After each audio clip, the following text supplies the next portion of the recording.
काजल का किंजल और कनिका को मारना। उस लड़की को कहीं से भी ढूंढो और उसे जो भी चाहिए देकर उसकी एहसान को उतारो। उसकी बात सुनकर विक्रम का चाचा का बेटा जो उससे छोटा था वो बोला, भाई आप एहसान की बात मत करो। उसने वम को बचाया, ये बहुत बड़ी बात है। आप कैसे? उसने इतना ही कहा था कि विक्रम की खतरनाक नजरों को देखकर डर से उसने सिर झुका लिया। अब आगे विक्रम ने गार्ड को देखा और अपने तीनों भाई और दोस्त को देखा और बोला, पहले वो मिल जाए फिर वो जो चाहती है उसे मैं दूंगा वम की जान बचाने के लिए, और अगर वम उसे कुछ देना चाहे तो दे सकता है। इतना कहकर वह उठा ही था कि समय जो उसका चाचा का बेटा मतलब अथर्व का सगा छोटा भाई था वो बोला, भाई मतलब अगर वम चाहे तो आप उस लड़की से शादी कर लेंगे क्या? उसकी बात सुनकर विक्रम ने ठंडे भाव से घूर कर समय को देखा और वहां से चला गया। उसके जाने के बाद समय मुंह बनाकर बोला, ये भाई भी ना जब देखो घूरते रहते हैं, पता नहीं ये कब सबको प्यार से देखेंगे, वरना हमारी होने वाली भाभी तो डर जाएगी।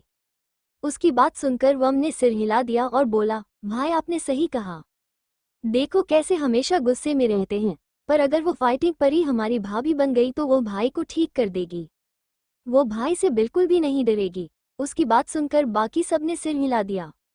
वहीं दूसरी तरफ अंशी ने काजल के बाहर जाने के लिए सारी लीगल फॉर्मेलिटीज कर दिया था। ऐसे ही दिन बीत गया। कल काजल यहाँ से जाने वाली थी, इसलिए वो आज काशी और अंशी के साथ ज्यादा टाइम बिता रही थी। तीनों ने साथ में सेल में ही खाना खाया। वो दोनों ये देखकर हैरान थी कि जब वो अंशी की सेल में आई अंशी ने उनके लिए बहुत सारा खाना ला रखा था, वो भी जेल का नहीं बाहर का। दोनों को अब अंशी की किसी भी बात पर ज्यादा हैरानी नहीं होती थी। दोनों ने खुद को जल्दी ही संभाल लिया। जो काम कोई नहीं कर सकता था वो अंशी कर देती थी, पर वो दोनों नहीं जानते थे कि यह खाना तो अंशी ने स्टोरेज से निकाला है। तीनों बैठकर खाने लगे। लेडी गार्ड अंदर आए पर कुछ नहीं बोली। उसने अंशी को देखकर उल्टा सिर झुका लिया।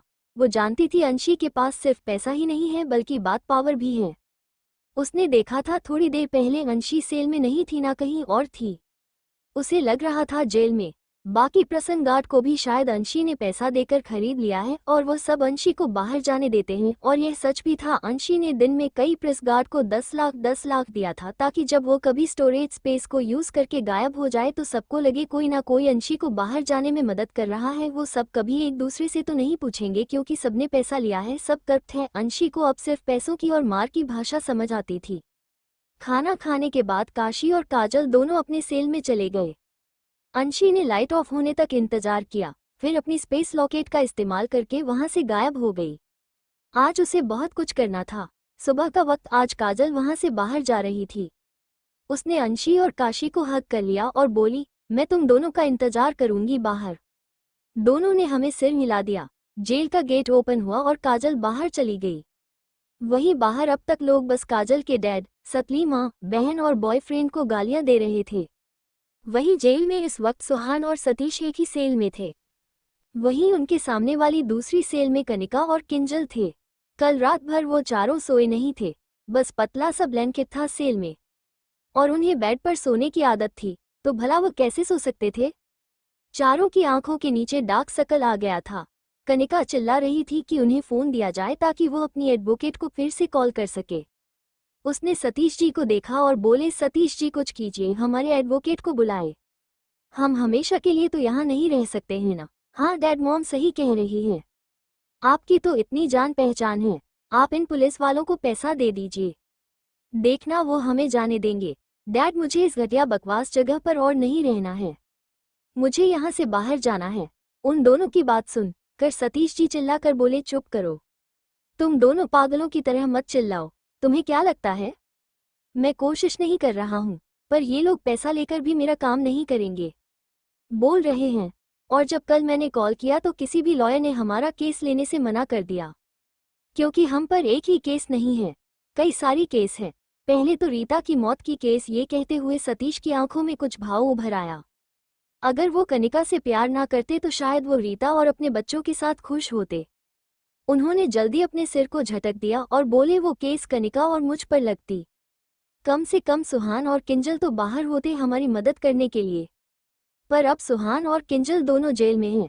काजल को ड्रग्स देकर प्रोड्यूसर को रोल पाने के लिए बेचने की केस और प्रोड्यूसर को मारने का केस, और कल हमारे आने के बाद ऑफिस के भी कुछ लोगों ने हम पर केस कर दिया है कि हमने गलत तरीके से कंपनी के अकाउंट से पैसा निकाला है।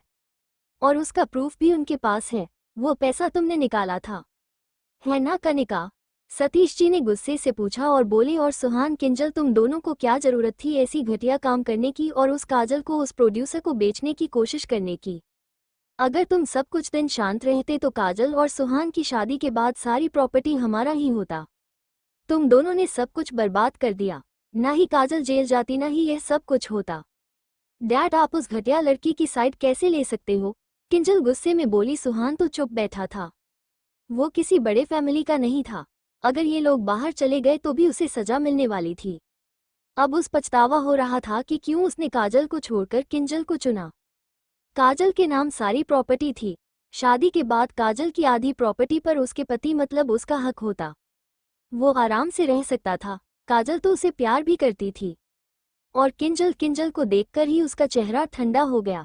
कल जब उन्हें इंटरोगेट किया जा रहा था, इस लड़की ने सारा दोष उस पर मत दिया और बोली कि सारा दोष सिर्फ उसका है, इसमें उसका ज्यादा दोष नहीं है। और सुहान ने ही उसे अच्छी रोल देने को कहकर फंसाया था और काजल को बेचने की बात कही थी, और उस प्रोड्यूसर को भी तो उसने ही मारा था। और उस पल सुहान को लगा दे से उसकी दुनिया को देखने की नजरिया ही पलट गया हो। इस लड़की से वो कितना प्यार करता था, इसकी वजह से ही तो उसने काजल को धोखा दिया था। उसे तो लगता था किंजल एक अच्छी, प्यारी और संस्कारी लड़की है जिसकी प्रॉपर्टी पर काजल ने कब्जा कर रखा है, पर वो सारी प्रॉपर्टी काजल की मॉम की थी। उसे यह नहीं पता था। तभी वहां किसी की आने की आवाज आई। चारों ने सामने देखा जहां काजल खड़ी थी और हंसते हुए बोली, सही कहा आपने मेरे घटिया सो कॉल डैड। अच्छा हुआ जो मैं जेल गई, वरना ये सब मुझे कैसे पता चलता। मैं हमेशा ऐसे ही धोखे में रहती और तुम्हारे लिए प्रॉपर्टी लेने का जरिया बन जाती। काजल उन चारों को बारी बारी से घिन से देखकर मुस्कुराते हुए बोली, पर उसने दूर से उनकी बातों को सुन लिया था और देख रही थी कि इनके दिल में थोड़ा भी पछतावा नहीं है। उसकी दिल में जो दर्द था वो बाहर आने को तैयार थी, पर वो स्ट्रांग बनी रही। तुम यहाँ कैसे आए? किंजल हैरानी से बोली तो काजल उसकी तरफ देखते हुए बोली, मैं क्यों नहीं आ सकती हूँ? आखिरकार मैं निर्दोष हूँ। तुम क्या चाहती थी कि मैं हमेशा जेल में रहूं और तुम्हारे घटिया सुहान की सजा को भुगतती रहूं? मेरी घटिया सौतेली बहन, काजल जैसा तुम सोच रही हो ऐसा कुछ भी नहीं है काजल। वो सभी वीडियोस फेक हैं। काजल, क्या तुम अपने सुहान पर भी भरोसा नहीं कर सकती हो? तुम्हें पता है ना मैं तुमसे कितना प्यार करता हूँ। क्या तुम उन फेक वीडियो पर भरोसा कर रही हो? उसकी बात के साथ कनिका जी भी बोली, बेटा मैंने तुम्हें बचपन से माँ का प्यार दिया है, क्या तुम्हें मुझ पर भरोसा नहीं है? सतीश जी भी बोलने लगे, मुझ पर भरोसा करो बेटा, सब झूठ है। कोई मुझे फंसाने की कोशिश कर रहा है। काजल इन सभी झूठे मक्कार लोगों की बातें आराम से सुन रही थी। किंजल बोली, हाँ दीदी, मेरे और जीजा जी के बीच कुछ भी नहीं है। इतना कहकर किंजल ने सेल से अपनी हाथ को बाहर निकाल दिया। काजल ने एक ठंडी स्माइल दी और आगे जाकर उसने किंजल की हाथ पर अपनी हील को गड़ा दिया। किंजल की चीख निकल गई। सभी कल्प्रीट जो दायरे सेल में थे झांक कर देखने लगे। अपनी बेटी की चीख सुनकर कनिका आगे आए और सेल से हाथ निकालकर काजल की पैरों को हटाने की कोशिश करने लगी। छोड़ मेरी बच्ची को, तुम घटिया लड़की, तुम्हारी हिम्मत कैसे हुई मेरी बेटी की हाथ पर पैर रखने की? उसे चोट लग रही है। काजल ने अपनी हील से किंजल की हाथ को जोर से कुचल दिया तो काजल की हाथ से खून बहने लगा। दीदी मुझे छोड़ दो, मुझसे गलती हो गई, तुम सुहान को चाहे तो रख लो। काजल उसकी बात सुनकर हंसी और बोली, मुझे अब वो यूज किया हुआ कचरा नहीं चाहिए। वो नीचे झुकी और कनिका की हाथ जो बाहर उसके पैरों को पकड़े हुए था उसे घसीट लिया तो कनिका की सिर सेल से आ गई। कनिका जी की चीख निकल गई। काजल ने सेल के अंदर हाथ लेकर काजल की बाल को पकड़ लिया और उसकी गाल पर एक थापड़ जड़ दिया। फिर उसने उसी तरह से कनिका की बालों को पकड़ लिया और उसकी सिर को सेल में मार दिया। कनिका जी ने दर्द और डर से काजल को देखा और बोली, काजल मेरी बेटी को छोड़ दो, उसे दर्द हो रहा है। मेरी मॉम को भी उतनी ही दर्द हुई होगी ना जब मेरे सो कॉल बाप और तुम्हें उन्हें जहर देकर मारा था। हर दिन वो ऐसे ही तड़पी होंगी ना। इतना कहकर उसने दोनों की हाथ को मोड़ दिया। दोनों माँ रोने और चीखने लगी। सतीश जी हैरानी से चिल्लाई, काजल तुम ये क्या कर रही हो? अपनी और बहन को छोड़ दो। तुम जेल में कुछ महीने ही रही और वहां से ये सब सीख कर आई हो। क्या तुम्हें डर नहीं? पुलिस कस्टडी में जो है उन्हें मार रही हो तो वो तुम्हें अरेस्ट कर सकते हैं और यहाँ सीसीटीवी कैमरा भी लगा हुआ है। उनकी बात सुनकर काजल हंसते हुए बोली, अच्छा क्या आपको यहाँ कहीं भी पुलिस आती दिखाई दे रही है? कितनी देर से तुम्हारी घटिया बीवी और नाजायज बेटी चिल्ला रही हैं? क्या उन्हें सुनाई नहीं दे रहा है? फिर भी कोई नहीं आया। ये सुनकर सब हैरान हो गए। सोहन तो काजल की यह रूप देखकर डर के मारे अब चुप था। सतीश जी हैरान थे, क्या पुलिस काजल की वजह से नहीं आ रही है? पर काजल इसलिए इतनी निडर थी क्योंकि अंशी ने उसे कहा था उसे जो करना है करे, पुलिस को वह संभाल लेगी और सीसीटीवी का एक्सेस है उसके पास। अंशी की पहुंच देखकर वह हैरान थी। वो सतीश जी के सेल के पास गई और बोली, आप अपनी हालत के बारे में सोचिए मिस्टर सतीश, आपके साथ आगे क्या होगा ये तो आपको पता भी नहीं है। कुत्ते भी लॉयल होते हैं। पर काजल इसलिए इतनी निडर थी क्योंकि अंशी ने उसे कहा था उसे जो करना है करे, पुलिस को वो संभाल लेगी और सीसीटीवी का एक्सेस है उसके पास। अंशी की पहुंच देखकर वो हैरान थी। वो सतीश जी के सेल के पास गई और बोली, आप अपनी हालत के बारे में सोचिए मिस्टर सतीश, आपके साथ आगे क्या होगा ये तो आपको पता भी नहीं है। अब आगे काजल की बातें सुनकर और उसकी ठंडा भाव देखकर एक पल के लिए सतीश जी डर से कांप गए। यह उनकी बेटी नहीं थी। उनकी बड़ी बेटी तो कितनी भोली और मासूम थी, पर इस लड़की की आंखों में जो खतरनाक चमक है वो बहुत अलग है। और जैसा कि अभी काजल ने कहा उनके साथ क्या होगा, और काजल ने किंजल कनिका को मारा, फिर भी कोई पुलिस वाला छुड़ाने नहीं आया। ना ही काजल को पुलिस का डर है, ना ही उसे सीसीटीसी का डर है, तो कौन काजल को इतना सपोर्ट कर रहा है? यह उनकी बेटी कैसे हो सकती है? उनकी बेटी तो उनकी कहीं हर बात को सच मान लेती थी, यहाँ तक कि वो अपनी सौतेली माँ की बात भी मानती थी, और आज उसने किंजल और कनिका को मारा और गालियां भी दी। तुम मेरी बेटी नहीं हो सकती, तुम ऐसे निर्दयी नहीं हो सकती। उनकी बेटी तो उन्हें जेल में देखकर उन्हें छुड़ाने के लिए भाग जाती, पर ये तो उन्हें डे से मारने आए हैं। उनकी बात सुनकर काजल हंसने लगी और सेल के पास जाकर बोली, हाँ सच कहा, मैं आपकी बेटी नहीं हूँ। आप एक घटिया और कैरेक्टरलेस इंसान हो।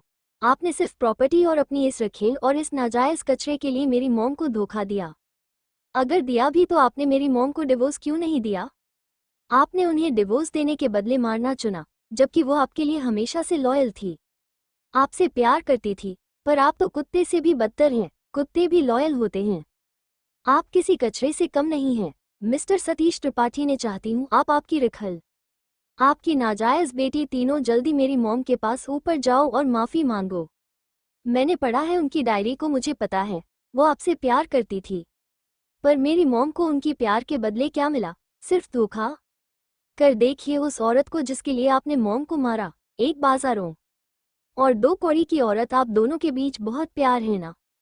हर क्राइम आप मिलकर करते हो ना, तो अब मिलकर जेल में भी रहना। तुम घटिया लड़की, किसे बाजारू कह रही हो? कनिका जी जो दर्द से चिल्ला रही थी वो गुस्से से बोली। काजल ने मुड़कर उन्हें देखा तो कनिका जी डर से किंजल को लेकर पीछे खिसक गई। उन्हें डर था काजल फिर से कहीं उन्हें मारने ना आ जाए। काजल उन्हें डरता देख ठंडी स्माइल दी और सतीश की तरफ मुड़कर बोली, मेरी मॉम ने आप जैसे घटिया धोखेबाज इंसान से बहुत प्यार किया, पर अब मैं अपनी मॉम की बेटी उस प्यार के बदले किए धोखे, और तुम सब ने जो मेरे साथ किया उन सब के बदले 1000 गुना ज्यादा नफरत से बदला चुकाऊंगी। मैं सच में आपकी बेटी नहीं हूं। जब आप सब ने मेरे खिलाफ साजिश किया मैं तब मर गई थी। अच्छा हुआ जो मैं जेल गई और फिर मेरे बदले तुम सब जेल आए। वो डे से ही आगे बढ़ी सतीश जी और पीछे खिसक गए। उन्हें डर था गुस्से में काजल उन्हें भी सेल के पास रहने से मारेगी। आज उन्हें थोड़ा पछतावा हो रहा था। अगर वो कनिका से प्यार नहीं करते तो क्या उनकी जिंदगी बेहतर होती?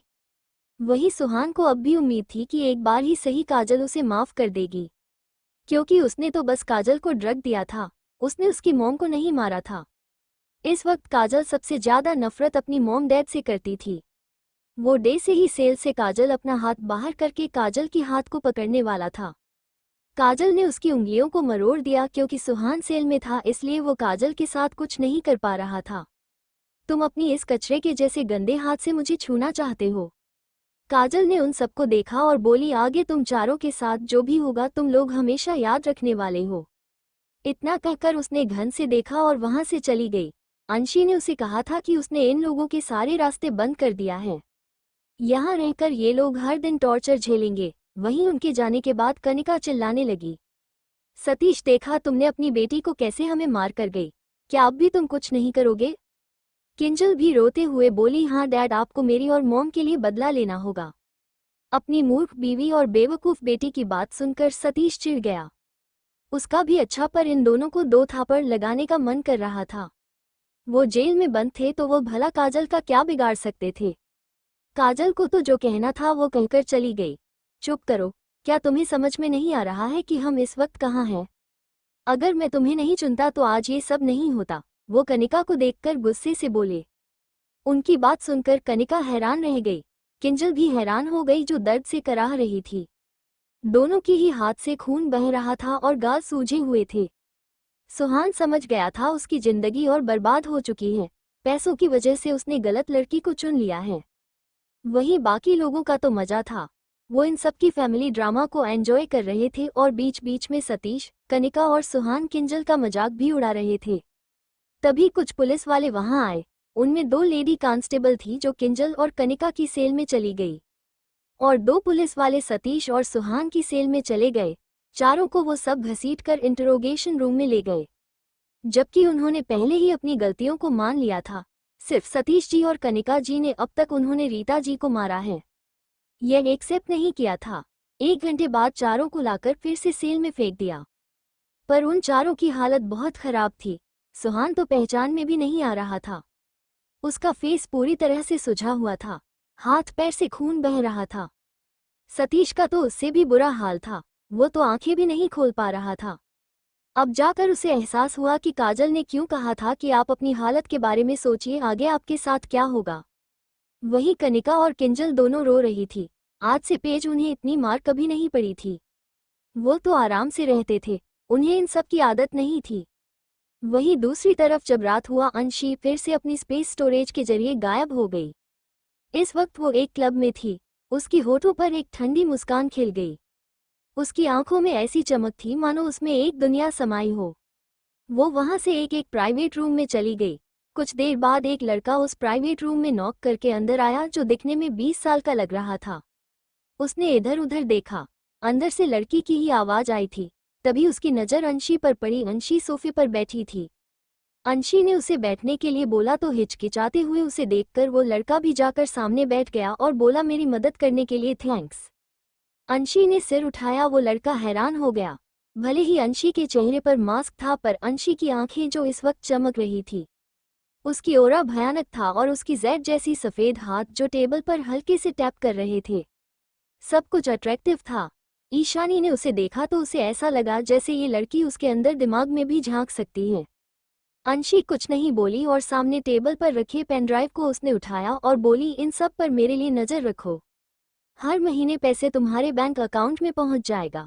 उस लड़के ने पेनड्राइव को लिया और फिर गहरी सांस ली। इस लड़की ने उसकी मदद की थी तो वो उसका ये काम जरूर करेगा। कुछ देर बाद अंशी ने उस लड़के को जाने के लिए बोला।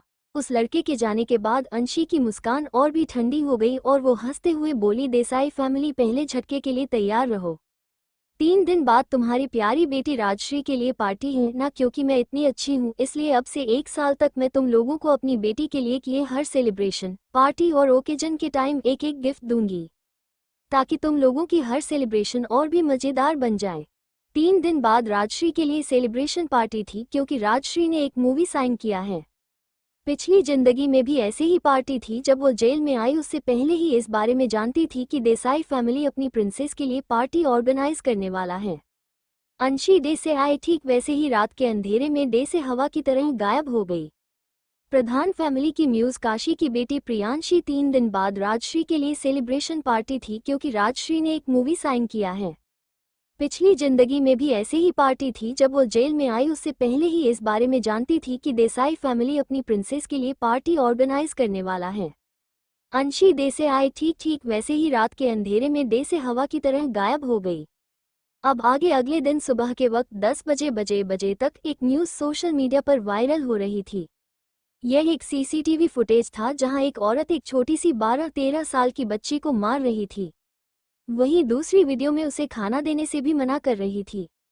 और कुछ ऐसे ही और भी वीडियो था जहां उस बच्ची को परेशान किया जाता था और उसे घर का काम करने के लिए मजबूर किया जाता था। उसे खाना भी नहीं मिलता था और एक आदमी उस बच्ची को बेल्ट से भी मार रहा था। पूरे सोशल मीडिया में लोग उन सबको गालियां दे रहे थे। कमेंट सेक्शन में बाढ़ आ गई थी। ये कौन है? क्या कोई इतनी छोटी सी बच्ची को इस तरह से मारता है? क्या ये प्रधान फैमिली की रमेश प्रधान नहीं है? हाँ, ये तो वही है। ये यहाँ का एक छोटा बिजनेसमैन है। कुछ लोग रमेश को पहचान रहे थे। अगर ये लड़की उनके घर में काम भी करती है तो भी क्या उन्हें बच्चों को इस तरह से मारना चाहिए? किस तरह की अमीर फैमिली है ये? तभी एक साथ और 3 वीडियो अपलोड हुआ जहां वो औरत कुछ गहने लेकर जा रही थी और फिर उसने उस छोटी बच्ची पर ही दोष देना शुरू कर दिया कि उसने ही उसकी नेकलेस को चोरी की है और उसके बेटे को मारा है, जबकि फुटेज में साफ था कि उसका बेटा पैर फिसलने से गिर गया था, जिस वजह से उसे चोट आई थी। फिर भी उस औरत ने उस बच्ची पर दोष लगाया और उसने उस बच्ची को मारा भी। लास्ट में उस बच्ची की मां ने सारा दोष अपने ऊपर ले लिया और जेल चली गई। और रमेश प्रधान ने पुलिस के सामने ये कहा कि यह उनकी घर की नौकरानी है और वो बच्ची उस नौकरानी की बेटी, जबकि उस समय प्रूफ भी था कि वह औरत कोई नौकरानी नहीं बल्कि रमेश प्रधान की पहली वाइफ थी और वो बेचारी बच्ची उन दोनों की बेटी थी। और जो औरत हर दिन उस बच्ची और उसकी मां को परेशान करती थी वो औरत रमेश प्रधान की दूसरी बीवी, या यूं कहे कि उसकी रखैल, क्योंकि हमारी लॉ में दूसरी बीवी जैसा कुछ नहीं है। जब तक आपकी डिवोर्स ना हो जाए दूसरी शादी लीगल नहीं है। और साफ पता चल रहा था कि रमेश प्रधान अपनी पहली बीवी को कितना जलील करता है, उसके ही सामने अपनी रखल के साथ रहकर बच्चे भी पैदा कर रही है। ये देखकर तो उनके लिए गलियां और भी बढ़ गई। ये कितना घटिया बाप है। क्या कोई अपनी बीवी को नौकरानी कह सकता है और अपनी खुद की ही बेटी के साथ कोई इतना बुरा कैसे कर सकता है? इस डे से बाप को तो डूब कर मर जाना चाहिए। देखो, बीवी होते हुए भी दूसरी औरत को घर ले आया, उसके साथ एक बेटा भी है और अपनी पहली बीवी और बेटी को नौकरानी की तरह ट्रीट करता है। और इसकी रखे भी देखो कितनी बेशर्म है। एक तो दूसरी औरत है, ऊपर से दोनों बेचारी माँ बेटी को परेशान कर रही हैं। इसने तो इस बच्ची की माँ को जेल ही भेज दिया। मुझे तो इन दोनों माँ बेटी पर दया आ रही थी। ऐसा शौतान पति उसे कैसे मिल गया? ऐसा पति होने से अच्छा वो विधवा रहे। और नहीं तो क्या, देखो उसके बेटे को यह 8 या 10 साल का होगा, मतलब साफ है। इस घटिया रमेश प्रधान ने बाहर ही अपनी रखैल के साथ मिलकर इस गंदे खून को जन्म दिया और इसे घर लाकर अपनी बीवी को नौकरानी बना दिया। कम से कम अपनी बेटी को एक सेफ प्लेस तो दे पाएगी। इन सबको तो सच में मर जाना चाहिए। पुलिस ने कैसे उस बेचारी लेडी को अरेस्ट कर लिया? क्या पुलिस को ठीक से इन्वेस्टिगेशन करना नहीं आता है? हमारे सिटी की पुलिस तो एकदम नाकारा है। अल्पविराम प्रॉपर इन्वेस्टिगेशन किए बिना ही मासूम लोगों को अरेस्ट कर लेते हैं। क्या हमेशा हमारी पुलिस इसी तरह से काम करती रहेगी और रियल विक्टिम को जेल में डालकर कल्प्रीट को खुलेआम क्राइम करने के लिए छोड़ देंगे? क्या परसों ही काजल त्रिपाठी की केस नहीं हुई थी? उसे भी तो फंसाया गया था और पुलिस ने बिना इन्वेस्टिगेशन किए उसे भी जेल में डाल दिया था और बाद में पता चला कि वो बेचारी तो विक्टिम थी। ये कैसे भी ठीक वैसा ही लग रहा है। वहीं एक विला के हॉल में अंदर 4 लोग बैठे हुए थे। ये प्रधान फैमिली के लोग थे। काशी की ससुर मोहन प्रधान और उनके पास बैठी थी उनकी वाइफ, मतलब काशी की सासू माँ। काजल का किंजल और कनिका को मारना। उस लड़की को कहीं से भी ढूंढो और उसे जो भी चाहिए देकर उसकी एहसान को उतारो। उसकी बात सुनकर विक्रम का चाचा का बेटा, जो उससे छोटा था, वो बोला, भाई आप एहसान की बात मत करो। उसने वम को बचाया, ये बहुत बड़ी बात है। आप कैसे? उसने इतना ही कहा था कि विक्रम की खतरनाक नजरों को देखकर डर से उसने सिर झुका लिया। अब आगे विक्रम ने गार्ड को देखा और अपने तीनों भाई और दोस्त को देखा और बोला, पहले वो मिल जाए फिर वो जो चाहती है उसे मैं दूंगा वम की जान बचाने के लिए, और अगर वम उसे कुछ देना चाहे तो दे सकता है। इतना कहकर वह उठा ही था कि समय जो उसका चाचा का बेटा मतलब अथर्व का सगा छोटा भाई था, वो बोला, भाई मतलब अगर वम चाहे तो आप उस लड़की से शादी कर लेंगे क्या? उसकी बात सुनकर विक्रम ने ठंडे भाव से घूरकर समय को देखा और वहां से चला गया। उसके जाने के बाद समय मुंह बनाकर बोला, ये भाई भी ना जब देखो घूरते रहते हैं। पता नहीं ये कब सबको प्यार से देखेंगे, वरना हमारी होने वाली भाभी तो डर जाएगी। उसकी बात सुनकर वम ने सिर हिला दिया और बोला, भाई आपने सही कहा। देखो कैसे हमेशा गुस्से में रहते हैं, पर अगर वो फाइटिंग पर ही हमारी भाभी बन गई तो वो भाई को ठीक कर देगी। वो भाई से बिल्कुल भी नहीं डरेगी। उसकी बात सुनकर बाकी सब ने सिर हिला दिया। वहीं दूसरी तरफ अंशी ने काजल के बाहर जाने के लिए सारी लीगल फॉर्मेलिटीज कर दिया था। ऐसे ही दिन बीत गया। कल काजल यहाँ से जाने वाली थी, इसलिए वो आज काशी और अंशी के साथ ज्यादा टाइम बिता रही थी। तीनों ने साथ में सेल में ही खाना खाया। वो दोनों ये देखकर हैरान थी कि जब वो अंशी की सेल में आई, अंशी ने उनके लिए बहुत सारा खाना ला रखा था, वो भी जेल का नहीं बाहर का। दोनों को अब अंशी की किसी भी बात पर ज्यादा हैरानी नहीं होती थी। दोनों ने खुद को जल्दी ही संभाल लिया। जो काम कोई नहीं कर सकता था वो अंशी कर देती थी। पर वो दोनों नहीं जानते थे कि यह खाना तो अंशी ने स्टोरेज से निकाला है। तीनों बैठकर खाने लगे। लेडी गार्ड अंदर आए पर कुछ नहीं बोली। उसने अंशी को देखकर उल्टा सिर झुका लिया। वो जानती थी अंशी के पास सिर्फ पैसा ही नहीं है बल्कि बात पावर भी है। उसने देखा था थोड़ी देर पहले अंशी सेल में नहीं थी ना कहीं और थी। उसे लग रहा था जेल में। बाकी प्रसन्न गार्ड को भी शायद अंशी ने पैसा देकर खरीद लिया है और वह सब अंशी को बाहर जाने देते हैं। और यह सच भी था। अंशी ने दिन में कई प्रेस गार्ड को 10 लाख दिया था ताकि जब वो कभी स्टोरेज स्पेस को यूज करके गायब हो जाए तो सबको लगे कोई ना कोई अंशी को बाहर जाने में मदद कर रहा है। वो सब कभी एक दूसरे से तो नहीं पूछेंगे क्योंकि सबने पैसा लिया है, सब करप्ट है। अंशी को अब सिर्फ पैसों की और मार की भाषा समझ आती थी। खाना खाने के बाद काशी और काजल दोनों अपने सेल में चले गए। अंशी ने लाइट ऑफ होने तक इंतजार किया, फिर अपनी स्पेस लॉकेट का इस्तेमाल करके वहां से गायब हो गई। आज उसे बहुत कुछ करना था। सुबह का वक्त आज काजल वहां से बाहर जा रही थी। उसने अंशी और काशी को हग कर लिया और बोली, मैं तुम दोनों का इंतजार करूंगी बाहर। दोनों ने हमें सिर हिला दिया। जेल का गेट ओपन हुआ और काजल बाहर चली गई। वहीं बाहर अब तक लोग बस काजल के डैड, सतली माँ, बहन और बॉयफ्रेंड को गालियां दे रहे थे। वहीं जेल में इस वक्त सुहान और सतीश एक ही सेल में थे। वहीं उनके सामने वाली दूसरी सेल में कनिका और किंजल थे। कल रात भर वो चारों सोए नहीं थे, बस पतला सा ब्लैंकेट था सेल में और उन्हें बेड पर सोने की आदत थी, तो भला वो कैसे सो सकते थे। चारों की आंखों के नीचे डार्क सर्कल आ गया था। कनिका चिल्ला रही थी कि उन्हें फोन दिया जाए ताकि वो अपनी एडवोकेट को फिर से कॉल कर सके। उसने सतीश जी को देखा और बोले, सतीश जी कुछ कीजिए, हमारे एडवोकेट को बुलाए। हम हमेशा के लिए तो यहाँ नहीं रह सकते हैं ना। हाँ डैड, मॉम सही कह रही है। आपकी तो इतनी जान पहचान है, आप इन पुलिस वालों को पैसा दे दीजिए, देखना वो हमें जाने देंगे। डैड मुझे इस घटिया बकवास जगह पर और नहीं रहना है, मुझे यहाँ से बाहर जाना है। उन दोनों की बात सुन कर सतीश जी चिल्लाकर बोले, चुप करो, तुम दोनों पागलों की तरह मत चिल्लाओ। तुम्हें क्या लगता है मैं कोशिश नहीं कर रहा हूँ, पर ये लोग पैसा लेकर भी मेरा काम नहीं करेंगे बोल रहे हैं। और जब कल मैंने कॉल किया तो किसी भी लॉयर ने हमारा केस लेने से मना कर दिया, क्योंकि हम पर एक ही केस नहीं है, कई सारी केस है। पहले तो रीता की मौत की केस। ये कहते हुए सतीश की आंखों में कुछ भाव उभर आया। अगर वो कनिका से प्यार ना करते तो शायद वो रीता और अपने बच्चों के साथ खुश होते। उन्होंने जल्दी अपने सिर को झटक दिया और बोले, वो केस कनिका और मुझ पर लगती, कम से कम सुहान और किंजल तो बाहर होते हमारी मदद करने के लिए। पर अब सुहान और किंजल दोनों जेल में हैं। काजल को ड्रग्स देकर प्रोड्यूसर को रोल पाने के लिए बेचने की केस और प्रोड्यूसर को मारने का केस, और कल हमारे आने के बाद ऑफिस के भी कुछ लोगों ने हम पर केस कर दिया है कि हमने गलत तरीके से कंपनी के अकाउंट से पैसा निकाला है और उसका प्रूफ भी उनके पास है। वो पैसा तुमने निकाला था, है ना कनिका? सतीश जी ने गुस्से से पूछा और बोले, और सुहान किंजल तुम दोनों को क्या जरूरत थी ऐसी घटिया काम करने की और उस काजल को उस प्रोड्यूसर को बेचने की कोशिश करने की? अगर तुम सब कुछ दिन शांत रहते तो काजल और सुहान की शादी के बाद सारी प्रॉपर्टी हमारा ही होता। तुम दोनों ने सब कुछ बर्बाद कर दिया। ना ही काजल जेल जाती ना ही यह सब कुछ होता। डैड आप उस घटिया लड़की की साइड कैसे ले सकते हो? किंजल गुस्से में बोली। सुहान तो चुप बैठा था, वो किसी बड़े फैमिली का नहीं था। अगर ये लोग बाहर चले गए तो भी उसे सजा मिलने वाली थी। अब उस पछतावा हो रहा था कि क्यों उसने काजल को छोड़कर किंजल को चुना। काजल के नाम सारी प्रॉपर्टी थी। शादी के बाद काजल की आधी प्रॉपर्टी पर उसके पति मतलब उसका हक होता।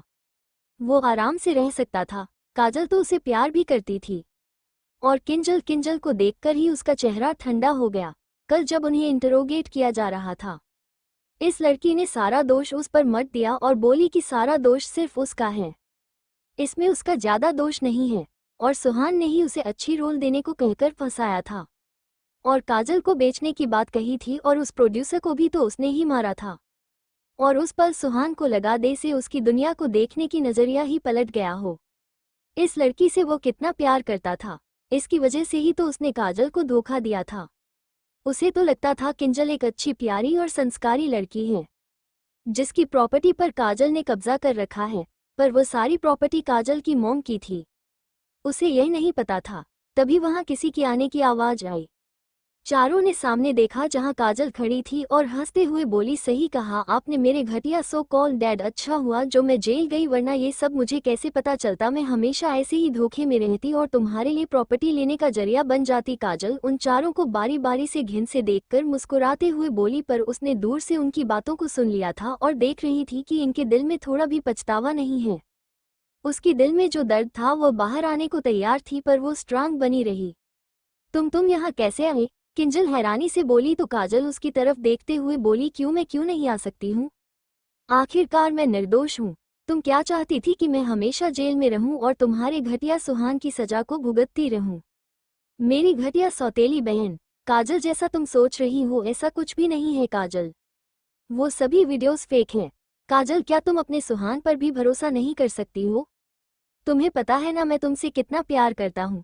क्या तुम उन फेक वीडियो पर भरोसा कर रही हो? उसकी बात के साथ कनिका जी भी बोली, बेटा मैंने तुम्हें बचपन से माँ का प्यार दिया है, क्या तुम्हें मुझ पर भरोसा नहीं है? सतीश जी भी बोलने लगे, मुझ पर भरोसा करो बेटा, सब झूठ है, कोई मुझे फंसाने की कोशिश कर रहा है। काजल इन सभी झूठे मक्कार लोगों की बातें आराम से सुन रही थी।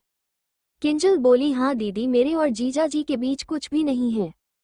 इतना कहकर किंजल ने सेल से अपनी हाथ को बाहर निकाल दिया। काजल ने एक ठंडी स्माइल दी और आगे जाकर उसने किंजल की हाथ पर अपनी हील को गड़ा दिया। किंजल की चीख निकल गई।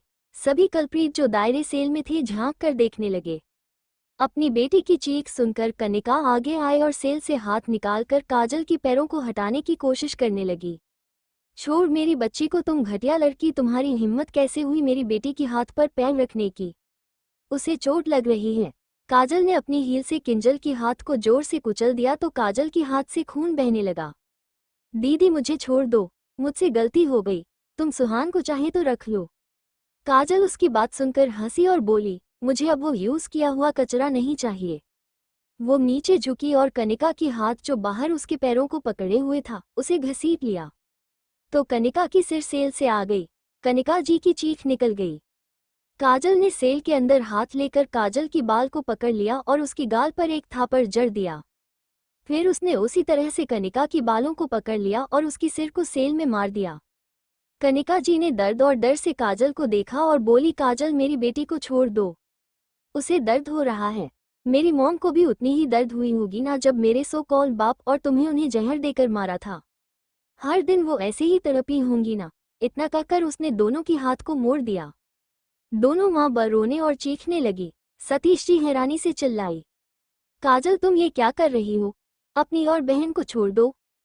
तुम जेल में कुछ महीने ही रही और वहां से ये सब सीख कर आई हो। क्या तुम्हें डर नहीं?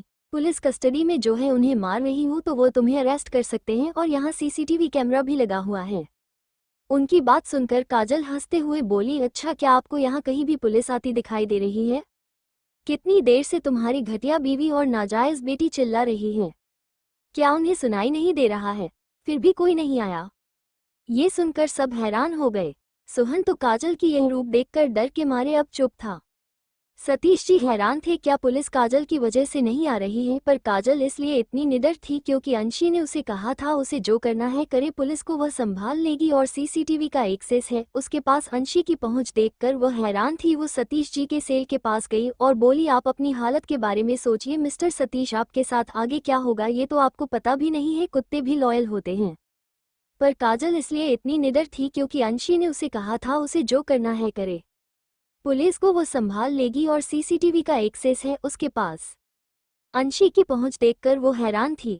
वो सतीश जी के सेल के पास गई और बोली, आप अपनी हालत के बारे में सोचिए मिस्टर सतीश, आपके साथ आगे क्या होगा ये तो आपको पता भी नहीं है।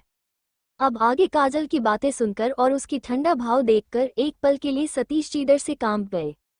यह उनकी बेटी नहीं थी। उनकी बड़ी बेटी तो कितनी भोली और मासूम थी, पर इस लड़की की आंखों में जो खतरनाक चमक है वो बहुत अलग है। और जैसा कि अभी काजल ने कहा उनके साथ क्या होगा, और काजल ने किंजल कनिका को मारा फिर भी कोई पुलिस वाला छुड़ाने नहीं आया। ना ही काजल को पुलिस का डर है ना ही उसे सीसीटीसी का डर है, तो कौन काजल को इतना सपोर्ट कर रहा है? यह उनकी बेटी कैसे हो सकती है? उनकी बेटी तो उनकी कहीं हर बात को सच मान लेती थी, यहाँ तक कि वो अपनी सौतेली माँ की बात भी मानती थी। और आज उसने किंजल और कनिका को मारा और गालियां भी दी। तुम मेरी बेटी नहीं हो सकती, तुम ऐसे निर्दयी नहीं हो सकती। उनकी बेटी तो उन्हें जेल में देखकर उन्हें छुड़ाने के लिए भाग जाती, पर ये तो उन्हें डे से मारने आए हैं। उनकी बात सुनकर काजल हंसने लगी और सेल के पास जाकर बोली, हाँ, सच कहा, मैं आपकी बेटी नहीं हूँ। आप एक घटिया और कैरेक्टरलेस इंसान हो। आपने सिर्फ प्रॉपर्टी और अपनी इस रखेल और इस नाजायज कचरे के लिए मेरी मॉम को धोखा दिया। अगर दिया भी तो आपने मेरी मॉम को डिवोर्स क्यों नहीं दिया? आपने उन्हें डिवोर्स देने के बदले मारना चुना, जबकि वो आपके लिए हमेशा से लॉयल थी, आपसे प्यार करती थी। पर आप तो कुत्ते से भी बदतर हैं। कुत्ते भी लॉयल होते हैं। आप किसी कचरे से कम नहीं हैं।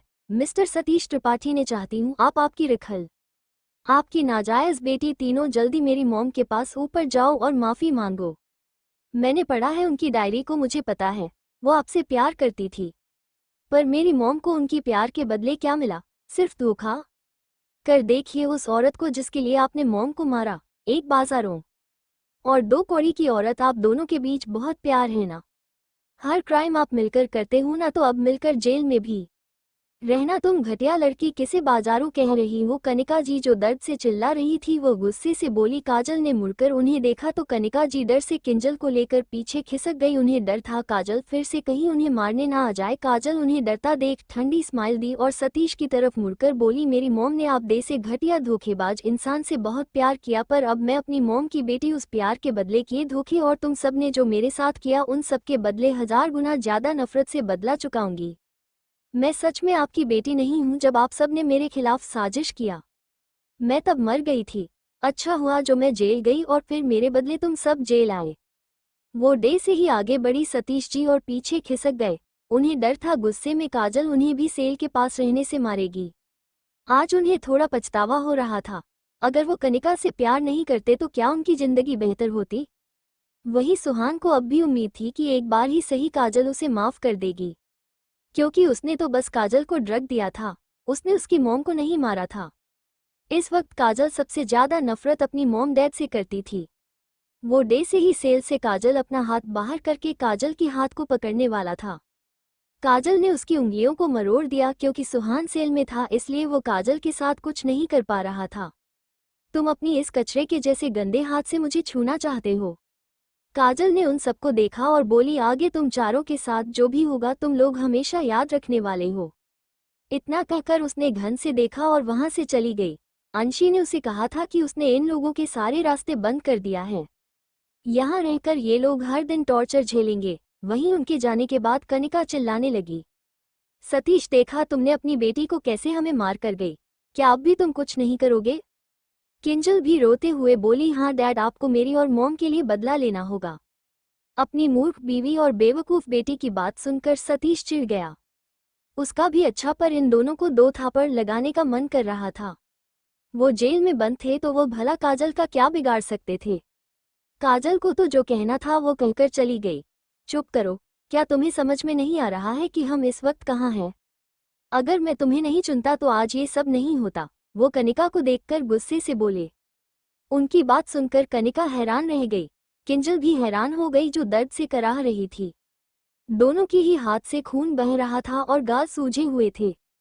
सुहान समझ गया था उसकी जिंदगी और बर्बाद हो चुकी है।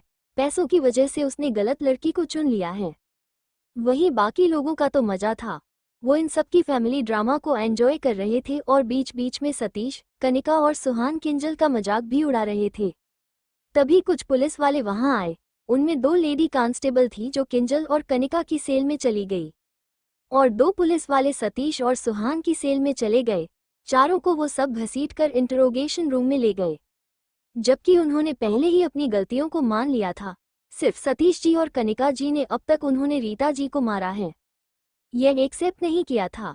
1 घंटे बाद चारों को लाकर फिर से सेल में फेंक दिया, पर उन चारों की हालत बहुत खराब थी। सुहान तो पहचान में भी नहीं आ रहा था। उसका फेस पूरी तरह से सुझा हुआ था, हाथ पैर से खून बह रहा था। सतीश का तो उससे भी बुरा हाल था, वो तो आंखें भी नहीं खोल पा रहा था। अब जाकर उसे एहसास हुआ कि काजल ने क्यों कहा था कि आप अपनी हालत के बारे में सोचिए, आगे आपके साथ क्या होगा। वहीं कनिका और किंजल दोनों रो रही थी। आज से पेज उन्हें इतनी मार कभी नहीं पड़ी थी। वो तो आराम से रहते थे, उन्हें इन सब की आदत नहीं थी। वहीं दूसरी तरफ जब रात हुआ, अंशी फिर से अपनी स्पेस स्टोरेज के जरिए गायब हो गई। इस वक्त वो एक क्लब में थी। उसकी होठों पर एक ठंडी मुस्कान खिल गई। उसकी आंखों में ऐसी चमक थी मानो उसमें एक दुनिया समाई हो। वो वहां से एक प्राइवेट रूम में चली गई। कुछ देर बाद एक लड़का उस प्राइवेट रूम में नॉक करके अंदर आया, जो दिखने में 20 साल का लग रहा था। उसने इधर उधर देखा। अंदर से लड़की की ही आवाज आई थी। तभी उसकी नज़र अंशी पर पड़ी। अंशी सोफे पर बैठी थी। अंशी ने उसे बैठने के लिए बोला तो हिचकिचाते हुए उसे देखकर वो लड़का भी जाकर सामने बैठ गया और बोला, मेरी मदद करने के लिए थैंक्स। अंशी ने सिर उठाया। वो लड़का हैरान हो गया। भले ही अंशी के चेहरे पर मास्क था, पर अंशी की आंखें जो इस वक्त चमक रही थी, उसकी ऑरा भयानक था, और उसकी जेड जैसी सफ़ेद हाथ जो टेबल पर हल्के से टैप कर रहे थे, सब कुछ अट्रैक्टिव था। ईशानी ने उसे देखा तो उसे ऐसा लगा जैसे ये लड़की उसके अंदर दिमाग में भी झांक सकती है। अंशी कुछ नहीं बोली और सामने टेबल पर रखे पेनड्राइव को उसने उठाया और बोली, इन सब पर मेरे लिए नज़र रखो। हर महीने पैसे तुम्हारे बैंक अकाउंट में पहुंच जाएगा। उस लड़के ने पेनड्राइव को लिया और फिर गहरी सांस ली। इस लड़की ने उसकी लता प्रधान दूसरे सोफे पर काशी का हस्बैंड रमेश प्रधान परेशान होकर न्यूज़ देख रहा था जो उसके बारे में था, और केसेस सिटीजन्स उन्हें कोस रहे थे, मर जाने की गलियां दे रहे थे। यहाँ तक कि उसके बेटे को नाजायज गंदा खून पता नहीं क्या क्या कह रहे थे। ये सब देखकर वो अपना माथा मसल रहा था। उसे समझ नहीं आ रहा था कि यह सब कौन कर सकता है। काशी वो तो कभी नहीं कर सकती क्योंकि वो जेल में है, और यहाँ होती तो भी वो बेवकूफ़ औरत कुछ नहीं कर सकती थी। क्या 6 सालों से वो ये सब बर्दाश्त नहीं कर रही थी? और रही बात उसकी बेटी प्रियांशी की, तो वह तो 13 साल की हुई थी अभी अभी। उसे तो सोशल मीडिया और किसी बारे में कुछ भी नहीं पता। उसके पास एक औरत भरी मेकअप लिए बैठी हुई थी, वह भी अपनी बारे में रखेल और अपने बेटे के बारे में नाजायज गंदा खून कहता देख गुस्से से उबल रही थी। रमेश, इस न्यूज़ को जल्दी हटाओ। देखो ये सब कैसे हमारे बेटे को गंदा खून नाजायज पता नहीं क्या क्या कह रहे हैं। उसकी बात सुनकर रमेश चिढ़ते हुए बोला, यह मैंने भी देखा है, तुम्हें बताने की जरूरत नहीं है। रमेश सच में छिड़ गया था। ये बात वो अब तक 50 बार सुन चुका था, पर वो कुछ नहीं कर पा रहा था। लता जी गुस्से से बोली, तुम बहू को क्यों डांट रहे हो?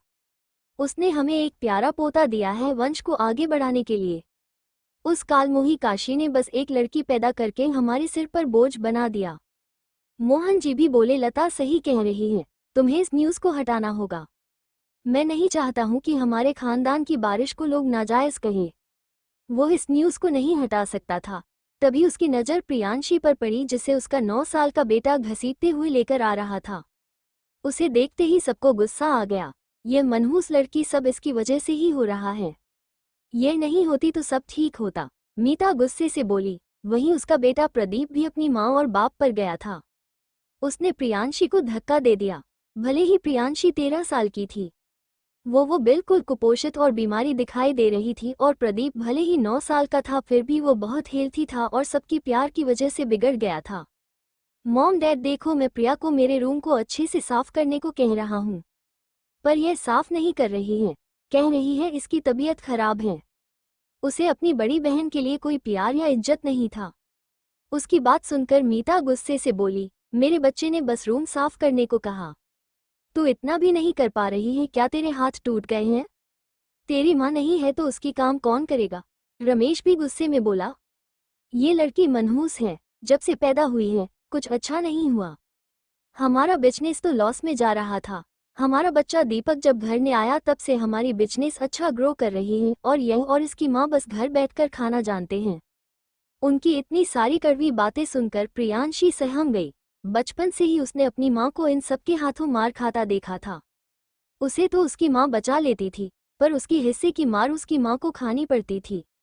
अब जब उसकी माँ नहीं तो वो रो भी नहीं सकती थी। मेरी हाथ में चोट लग गया है, मैं पकड़ नहीं पा रही हूँ। दर्द कम होने के बाद मैं साफ कर दूंगी। प्रियांशी डरते हुए रोकर बोली। उसकी बात सुनकर मीता जल्दी आगे आई और बोली, तुम दोनों माँ बमनहूस हो। बताओ किसे तुमने यहाँ जो भी होता है सब कुछ बताया था?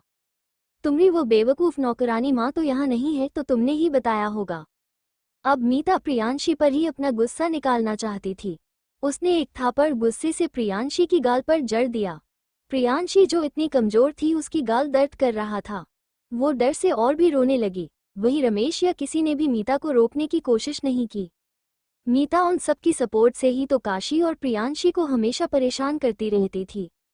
उसका मन नहीं भरा, वो काशी से नफरत करती थी और प्रियांशी की चेहरा अब उसे काशी की जैसी नजर आ रही थी, जिस पर वो गुस्सा निकाल रही थी। काशी जिसे घर में कोई प्यार नहीं मरता, उसे वाइफ का टैग क्यों उसने उस काशी को इस घर में नौकरानी बनाकर रखा। फिर भी आज सबको पता चल गया कि वो काशी रमेश की वाइफ है और उसे एक रखेल का टैग दे दिया गया। वो इस लड़की को मार डालना चाहती थी। जैसे ही उसने फिर से उसे मारने के लिए हाथ उठाया, किसी ने उसकी हाथ को पकड़ लिया। उसने गुस्से से सामने देखा तो एक लड़की खड़ी थी जो गुस्से में लग रही थी। वो लड़की कोई और नहीं, काजल थी, जो काशी के साथ आई थी। काजल ने मीता के हाथ को जोर से मरोड़ दिया और उसकी पीठ पर लात मार दिया। मीता दर्द से करहाते हुए नीचे गिर गई। तभी काशी भी अंदर आ गई और प्रियांशी की हालत देखकर उसकी आंखों में आंसू आ गए। प्रिया, मेरी बच्ची, काशी रोते हर बोली। प्रिया जो डर और दर्द से नीचे पड़ी थी, अपनी मॉम की आवाज़ सुनकर उसने सामने देखा। अपनी मॉम को देखकर प्रिया अपनी सारी ताकत लगाकर उठी और रोते हुए अपनी मॉम की तरफ भागी। उसे बस अपनी मॉम की गोद में जाना था। वही काशी को देखकर बाकी सब भी हैरान हो गए। वही काजल ने गुस्से में मीता के बाल को पकड़ लिया और उसे खींचकर आगे ले गई। काजल को अब ये दोनों रमेश और मीता अपने घटिया बाप और सौतेली माँ की तरह ही लग रहे थे। वही वो चिल्लाने लगी। वो काजल से छूटने की कोशिश कर रही थी। रमेश, पहले मुझे बचाओ, ये घटिया लड़की मुझे मार रही है।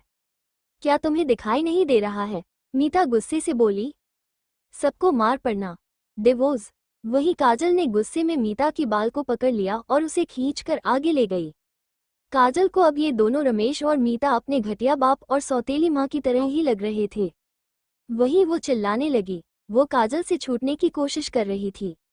रमेश, पहले मुझे बचाओ, ये घटिया लड़की मुझे मार रही है। क्या तुम्हें दिखाई नहीं दे रहा है?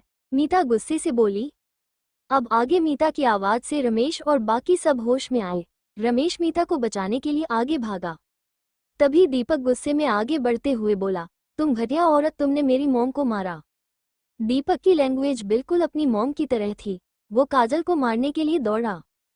काजल हैरान थी और बोली, कोई बड़ी बात नहीं है कि यह लड़का ऐसा है। माँ बाप ही कचरा है तो बेटा भी तो ऐसा ही होगा ना। काजल ने दीपक को 2 थापड़ जड़ दिया।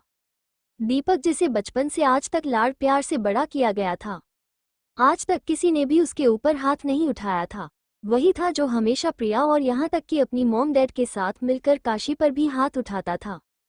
थापड़ खाकर वो रोने लगा और जाकर अपने डैड के पीछे छुप गया। तुम हो कौन लड़की? तुम्हारी हिम्मत कैसे हुई मेरे बेटे पर हाथ उठाने की? मीता अपनी दर्द को साइड कर गुस्से में गरजते हुए बोली, ए लड़की, तुम्हारी इतनी हिम्मत कि तुम हमारे पोते को मारो? लता जी किसी झगड़ालू औरत की तरह गुस्से से बोली। उनकी तेज आवाज सुनकर काजल ने कान बंद कर दिया और बोली, आबे चुप बे बुढ़िया, फटे ढोल की तरह क्यों चिल्ला रही हो? और मैं तुम्हारे पोते को क्यों नहीं मार सकती? वो सबको मार सकता है। तुम्हें क्या लगता है वो कहीं का राजा है? काशी दी, इन सब बेकार घटिया लोगों के साथ आप इतने सालों तक कैसे रही? ये तो जानवर की तरह बिहेव करते हैं। काजल काशी को देखते हुए बोली। वही काशी प्रिया को गले लगाते रो रही थी। कुछ ही दिन में उसकी बच्ची की हालत इन लोगों ने क्या कर दिया था। जब वो 2 साल बाद जेल से बाहर आती तब क्या होता? उसकी बच्ची को तो इन लोगों ने मार ही दिया होता। ओहो तुम घटिया औरत, तुम इस लड़की को हमें मारने के लिए यहाँ लाई हो है ना? और सोशल मीडिया में वो न्यूज़ भी तुमने ही फैलाया है ना? रमेश काशी को देखकर गुस्से से बोला। मीता भी गुस्से से बोली, ये औरत जरूर हमसे बदला ले रही है। इसकी वजह से ही मुझे और मेरे बेटे को इस लड़की ने मारा है। लता जी भी गुस्से से बोली, तू मनहूस बस हमारे लिए मुसीबत लाना जानती है। पहले तो एक लड़की को पैदा किया हमारे लिए बोझ बनाकर, अब देखो तुम जिसे लाई हो उसने इस खानदान की बारिश को कैसे मारा है। काशी ने गुस्से में उन सबको देखा। इन सब ने उसे बहुत तड़पाया था। वो बस अपनी बच्ची के लिए चुप थी, पर अब उसे इन सब से घिन आ रही थी। वो गुस्से से बोली, चुप, बहुत बोल लिया। तुम सब ने आज तक तुम सब ने मुझे बहुत परेशान किया है, मारा है, पीटा है। तुम घटिया औरत हो जिसे एक औरत की दर्द से भी फर्क नहीं पड़ता। तेरे लिए बेटा ही सब कुछ है, जबकि तू खुद एक औरत है। तुझे तेरी माँ जिसने जन्म दिया है वह भी एक औरत थी। तू क्या आसमान से टपकी है? और अगर मैंने एक बेटी को जन्म दिया तो क्या गलत है? मेरी बेटी मेरे लिए सबसे कीमती है। शुक्राणु तो तेरे घटिया बेटे का है ना। दोष तो तेरे बेटे का है। मुझे तो लगता है अगर तेरा बेटा नहीं होता तो तेरा पति भी तेरे लिए एक रखेल ले आता, सौतन बनाकर, और तू मेरी बच्ची को अपनी रिखल से और अपने नाजायज बच्चे से पिटता हुआ देखता रहता है। तू बाप कहलाने की लायक नहीं है। तू बस एक नामर्द कुत्ता है जिसे बस औरतों पर हाथ उठाना आता है। काश मैं तुम्हें शादी के बाद जहर देकर मार देती तो मेरी बच्ची को इतनी दर्द नहीं सहना पड़ता। वो रमेश को देखकर बोली, काशी आज अपनी भड़ास निकाल रही थी। और तू मीता, तू एक औरत कहलाने की भी लायक नहीं है। तुझे बाहर जो कह रहे हैं रखेल, तू तो उससे भी ज्यादा गई गुजरी है। तुझ जैसी औरत ही इस घटिया आदमी को डिव करती है। तू ही इसे अब अपने पास रख। चारों काशी की बात सुनकर हैरान थे। उसकी उनकी बेइज्जती कर रही थी। तू कहकर बात कर रही थी। पहले तो ये लड़की कितनी आज्ञाकारी थी, उन्हें अब कहती थी जेल में। इतने ही दिन में वो कैसे बदल गई। तुम घटिया औरत, अब हम इंसल्ट करना भी सीख गई हो। रमेश गुस्से में काशी को मारने के लिए आगे बढ़ा। तभी काजल के साथ आए गार्ड जो बाहर थे वो अंदर आ गए। काजल उनकी तरफ इशारा करके बोली, इन सबको कुछ मैनर सिखाओ ताकि यह काबू में रहे। इतने गार्ड्स को देखकर सब हैरान हो गए। गार्ड्स ने रमेश, मीता और उसके माँ बाप और दीपक को भी पकड़ लिया। काजल काशी और प्रियांशी के पास चली गई। काजल को देखकर प्रिया डर से अपनी माँ के पीछे छुप गई। उसे अनजान लोगों से डर लगता था क्योंकि वो ज्यादा बाहर नहीं जाती थी, और घर में जो सिचुएशन था वो हमेशा डर डर कर रहती थी। अरे मेरी प्यारी प्रिया, क्या तुम अपनी काजल मासी से भी डर रही हो? देखो मैं कुछ नहीं करूंगी। मैं और मॉम तो यहाँ से तुम्हें ले जाने आए हैं ताकि यह लोग तुम्हें या तुम्हारी मॉम को फिर कभी परेशान ना करें। प्रिया ने अपनी मॉम को देखा तो काशी ने सिर हिला दिया और बोली, सच में ये तुम्हारी काजल मासी है? उन्हें हेलो बोलो बेटा। अपनी मॉम की बात सुनकर प्रिया आगे आई और उसने धीरे से काजल को हेलो कहा। काजल ने नीचे झुककर प्रियांशी को गले से लगा लिया। तभी चारों की चीखने की आवाज से तीनों ने सामने देखा, जहां गार्ड्स उन सबको थाप मार रहे थे और डंडे से पिट रहे थे। तभी काजल बोली, रुको, इस औरत ने मेरी भांजे के ऊपर हाथ उठाया है। कोई इसकी हाथ को तोड़ो और इस घटिया इंसान के भी हाथ को तोड़ दो। इसने भी तो काशी दी और प्रियांशी को कई बार ब्यासे और हाथ से मारा है। और इन दो बूढ़ों के हाथ को भी तोड़ दो। उसकी बात सुनकर तो वो चाटो जो चीख रहे थे वो स्तब्ध हो गए। उन्हें इतना मारना क्या ज्यादा नहीं था जो यह औरत अब उनकी हाथ तोड़ना चाहती है। तभी चारों की चीख निकल गई। गार्ड्स ने चारों की हाथ को मरोड़ दिया था। दीपक थापड़ खाकर बेहोश हो गया था। आधे घंटे बाद वह चारों पहचान में भी नहीं आ रहे थे। इस वक्त वो सूजे हुए सुअर की तरह लग रहे थे। उनकी आंखें डेसे मटर की तरह लग रही थी जो ठीक से खुल भी नहीं रहा था। वो चारों बस दर्द से करा रहे थे। काशी ने रमेश के सामने डिवोर्स पेपर फेंका और बोली, साइन करो।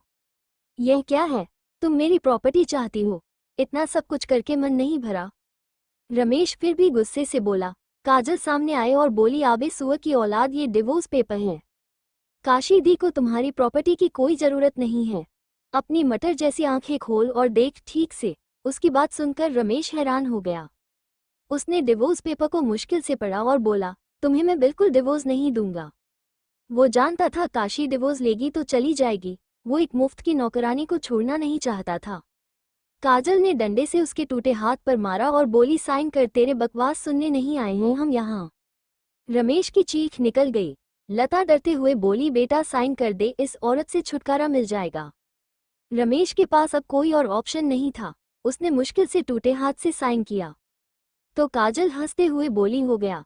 काशी ने पेपर छीन लिया और गुस्से से रमेश और मीता को लात मारकर निकल गई। बेटा ये औरत इतनी खतरनाक कैसे हो गई? मोहन उठने की कोशिश करते हुए बोले। उन्हें इन सब में से थोड़ा कम चोट आई थी। रमेश दर्द और गुस्से से बोला, पता नहीं जेल में इसे कोई हेल्प करने वाला मिल गया होगा। हाँ, पर मैं इसे आसानी से नहीं छोड़ूंगी, मीता गुस्से से बोली। तभी कुछ पुलिस वाले अंदर आ गए। उन्हें ऑर्डर मिला था जब तक यहाँ से गार्ड बाहर ना जाए अंदर मत आना। पुलिस ने रमेश और मीता को अरेस्ट कर लिया। दोनों छूटने के लिए छटपटा रहे थे, पर इसका कोई फायदा नहीं था। उनके अंदर ताकत भी नहीं थी, बस वो बकरी की तरह चिल्ला रहे थे। वही काजल काशी और प्रियांशी को लेकर एक फ्लैट में चली गई। इसे कल काशी और प्रिया की रहने के लिए अंशी ने खरीद रखा था। काशी अंशी के प्रति बहुत आभारी थी। उसे नहीं पता था कि अगर वो अंशी से नहीं मिलती तो क्या होता, और जब वो जेल में रहती यहाँ उसकी बच्ची के साथ क्या क्या हो जाता। ऐसे ही 2 दिन बीत गया था। शाम का वक्त एक बड़े से विला में चारों ओर खूबसूरती से डेकोरेट किया गया था। बहुत सारे मेहमान भी आ चुके थे। आखिरकार यह पार्टी देसाई फैमिली की प्रिंसेस राजश्री देसाई के लिए रखी गई थी। उसने अपनी पहली मूवी साइन किया था। तो आइए मिलते हैं देसाई फैमिली से। बलराज देसाई, उम्र 78 साल। ये देसाई फैमिली की हेड मतलब पहले हमारी अंशी की दादाजी थे। जया देसाई, उम्र 75 साल। बलराज जी की वाइफ राकेश देसाई, उम्र 53 साल। बलराज देसाई और जया देसाई के इकलौते बेटे अभी देसाई कॉरपोरेशन की सीईओ हैं। इनकी कंपनी इंडिया की टॉप सेकंड कंपनी है। रबीना राकेश देसाई, उम्र 49 साल। ये राकेश जी की वाइफ हैं। राहुल देसाई, राकेश देसाई और रबीना देसाई का बड़ा बेटा, उम्र 27 साल। देखने में हैंडसम और अभी देसाई कॉरपोरेशन इनको अपने डैड से साथ मैनेज कर रहे हैं। मानस देसाई, राकेश देसाई और रबीना देसाई का दूसरा बेटा, उम्र 25 साल। इनका खुद का एंटरटेनमेंट कंपनी है। स्वराज देसाई, राकेश देसाई और रबीना देसाई का छोटा बेटा, उम्र 23 साल और अभी अपने दूसरे भाई मानस देसाई की एंटरटेनमेंट कंपनी में एक सिंगर और एक्टर हैं। राजश्री देसाई, देसाई फैमिली की असली प्रिंसेस, उम्र 19 साल। ये पैदा होते ही बदल गई थी। 1 साल पहले ही घर में लौटी थी। घर में सब उन्हें मासूम समझते हैं और किसी प्रिंसेस की तरह ट्रीट करते हैं और सब उनके आगे पीछे घूमते रहते हैं। इस वक्त राकेश देसाई और रबीना देसाई प्राउड के साथ सभी गेस्ट को वेलकम कर रहे थे और अपनी बेटी को तारीफ सुन रहे थे। पार्टी की शुरुआत अंशी की नज़र राजश्री देसाई, देसाई फैमिली की असली प्रिंसेस, उम्र 19 साल। ये पैदा होते ही बदल गई थी। 1 साल पहले ही घर में लौटी थी। घर में सब उन्हें मासूम समझते हैं और किसी प्रिंसेस की तरह ट्रीट करते हैं और सब उनके आगे पीछे घूमते रहते हैं। इस वक्त राकेश देसाई और रबीना देसाई प्राउड के साथ सभी गेस्ट को वेलकम कर रहे थे। अब आगे और अपनी बेटी की तारीफ सुन रहे थे। उन्हें अपनी प्यारी सी बेटी पर बहुत गर्व था, जो बाहर एक गरीब परिवार में रहकर भी वो इतनी अच्छी तरह से बड़ी हुई। यह उनकी अच्छे जीन्स का नतीजा है, जो वो इतनी गरीब परिवार में रहकर भी इतनी आउटस्टैंडिंग है। वहीं एक कोने में एक ओल्ड कपल बैठे हुए थे। ये दोनों बलराज देसाई और जया देसाई थे। जया जी थोड़ा उदास होते हुए बोली, अंशी बच्ची वहाँ जेल में है और यह सब यहाँ राजश्री के लिए खुशियाँ मना रहे हैं। कोई भी हमारी बच्ची को नहीं समझता। वो यहाँ 18 साल तक रहकर बड़ी हुई। क्या राजश्री के आने से सबका प्यार अंशी के लिए खत्म हो गया? जो पहले इस घर की छोटी राजकुमारी थी, उनकी बात सुनकर बलराज जी ने आ भरा। वो इसमें कुछ नहीं कर सकते थे। जब उन्होंने कंपनी छोड़ा था तब उन्होंने अपने लिए अपने पुराने मेंशन को छोड़कर बाकी सब कुछ अपने बेटे के नाम कर दिया था, क्योंकि राकेश एक बहुत अच्छा बिजनेसमैन था और तब कोई प्रॉब्लम भी नहीं थी। अगर उन्हें तब पता होता कि अंशी उनकी रियल पोती नहीं है और आगे चलकर ये सब उसे ऐसे घर से निकालकर जेल भेज देंगे, तो वो अपनी कुछ प्रॉपर्टी अंशी के नाम कर देते ताकि उनकी बच्ची आराम से रह सके। पर अब नहीं लगता है कि यहाँ अंशी के लिए कोई जगह है। उन्हें दुख तो था पर कुछ नहीं कर सकते थे। राजश्री उनकी असली पोती थी। वो ये तो नहीं कह सकते थे ना कि राजश्री को घर से निकाल दो। और आपने कुलभूषण जी से बात की? क्या उन्होंने बताया कि कब वो अंशी को जेल से बाहर निकाल सकते हैं? जया जी ने पूछा तो बलराज जी ने सिर हिला दिया और बोले, भूषण ने तो अनंत को ये काम सौंप दिया था। मुझे सच में गुस्सा आ रहा है। वो लड़का कभी हमारी अंशी बच्ची को निकालने के लिए कुछ नहीं करेगा। मैंने जब पूछा तो भूषण ने बताया कि अनंत ने अंशी के लिए लॉयर ढूंढा था। अंशी 3-4 महीने बाद जेल से बाहर आ जाती, पर अंशी ने जेल से बाहर निकलने के लिए मना कर दिया और बोली कि उसे वहां जेल में अच्छा लग रहा है। भला हमारी बच्ची को जेल में अच्छा कैसे लग सकता है? मुझे लगता है इन लोगों ने उसे जितना परेशान किया है और राजश्री के आने के बाद उसे इतना मारा पीटा है, इसलिए वो जेल से बाहर नहीं आना चाहती है। ये लड़का अनंत जरूर यही झूठ बोल रहा है। मुझे बिल्कुल भी भरोसा नहीं है कि उसने लॉयर से हमारी अंशी को बाहर निकालने के लिए बोला होगा। जरूर वो झूठ बोल रहा है कि अंशी ने मना कर दिया है। हम और कुछ नहीं कर सकते हैं। हम ये भी नहीं नकार सकते हैं कि राजश्री हमारी खानदान की बेटी है। तभी पार्टी में सब गेट की तरफ देखने लगे, जहां से बजाज फैमिली के लोग रब के साथ अंदर आ रहे थे। उन्हें देखते ही राकेश जी और रबीना जी दोनों उन सबका स्वागत करने के लिए चले गए। Hello mister and missus Bajaj, Raveena ji ने स्माइल के साथ उन सबका वेलकम किया। हेलो अनंत बेटा, हेलो सानिया बच्ची। अनंत और उसकी बहन सानिया ने भी उन्हें पोलाइटली ग्रीट किया। कुलभूषण बजाज अनंत के दादाजी और बजाज फैमिली की हेड सत्यभामा कुलभूषण बजाज की वाइफ, जिन्हें वो बहुत प्यार करते हैं। लोकेश बजाज, कुलभूषण जी और सत्यभामा जी का इकलौता बेटा माधुरी लोकेश बजाज। लोकेश जी की वाइफ एक बहुत घमंडी औरत। इन्हें पहले तो अंशी बिल्कुल पसंद नहीं थी क्योंकि वो बोल्ड नहीं थी और यह अपने जमाने में एक बड़ी एक्ट्रेस थी, इसलिए वो चाहती थी अनंत के लिए या तो अंशी एक्ट्रेस बन जाए और अगर ऐसे ही बहन जी बनकर रहना है तो उनके बेटे को छोड़ दे। और अंशी कभी भी एक्टिंग लाइन में नहीं जाना चाहती थी। ये बात वो किसे समझाए पर समझने वाला कोई नहीं था। और अब माधुरी जी की मन की मुराद पूरी हो गई क्योंकि उनकी होने वाली बहू राजश्री जो मूवी लाइन में आने वाली है, इससे तो बजाज फैमिली को और भी कनेक्शन मिलेगा। अनंत बजाज यह अभी बजाज फैमिली की बिजनेस को आगे ले जा रहे हैं। अपने डैड से भी अच्छा बिजनेसमैन है ये। पहली अंशी को जब सब इस घर की असली बेटी समझते थे तब वह अनंत की रियल मंगेतर थी और अपनी मॉम के कहने पर अनंत की दिल जीतने की हर मुमकिन कोशिश करती थी, पर राजश्री के आने के बाद वो राजश्री की प्यार में पड़ गया। ऐसे भी उसे अंशी पसंद नहीं थी जो उससे चिपकती थी और उसकी असली मंगेतर तो राजश्री ही थी। सानिया बजाज यह अनंत की छोटी बहन है, अभी राजश्री के साथ एक ही कॉलेज में है। इसे शुरू से ही अंशी पसंद नहीं थी। राजश्री उसकी बेस्ट फ्रेंड बन गई थी आने के बाद। आंटी राजश्री कहाँ है? सानिया ने पूछा तो रबीना हंसते हुए बोली, अभी अपने भाइयों के साथ आ जाएगी। अनंत की आंखें भी राजश्री को ढूंढ रही थी। तभी हॉल की लाइट डम हो गई और स्पॉटलाइट सीढ़ियों पर गया। धीरे धीरे एक लड़की दिखाई देने लगी जो नीचे आ रही थी। वो लड़की व्हाइट प्रिंसेस गाउन में इस वक्त बहुत खूबसूरत लग रही थी। पार्टी में आए ज्यादातर लड़कों की आंखें डे से उस लड़की पर ही टिक गई। वो लड़की कोई और नहीं, देसाई फैमिली की प्रिंसेस राजश्री देसाई थी और उसके दोनों तरफ उसके बड़े भाई और छोटे भाई गार्ड की तरह उसकी हाथ पकड़ चल रहे थे। पीछे उसका दूसरा भाई उसकी गाउन को संभाल कर आ रहा था। वही राजश्री जो सपने भाइयों के साथ आ रही थी। सबकी अटेंशन खुद के ऊपर देखकर वो बहुत खुश हो गई। हमेशा से उसे जो चाहिए था वो था सबका अटेंशन। वो नीचे अपने भाइयों के साथ अपने मॉम डैड के पास आ गई।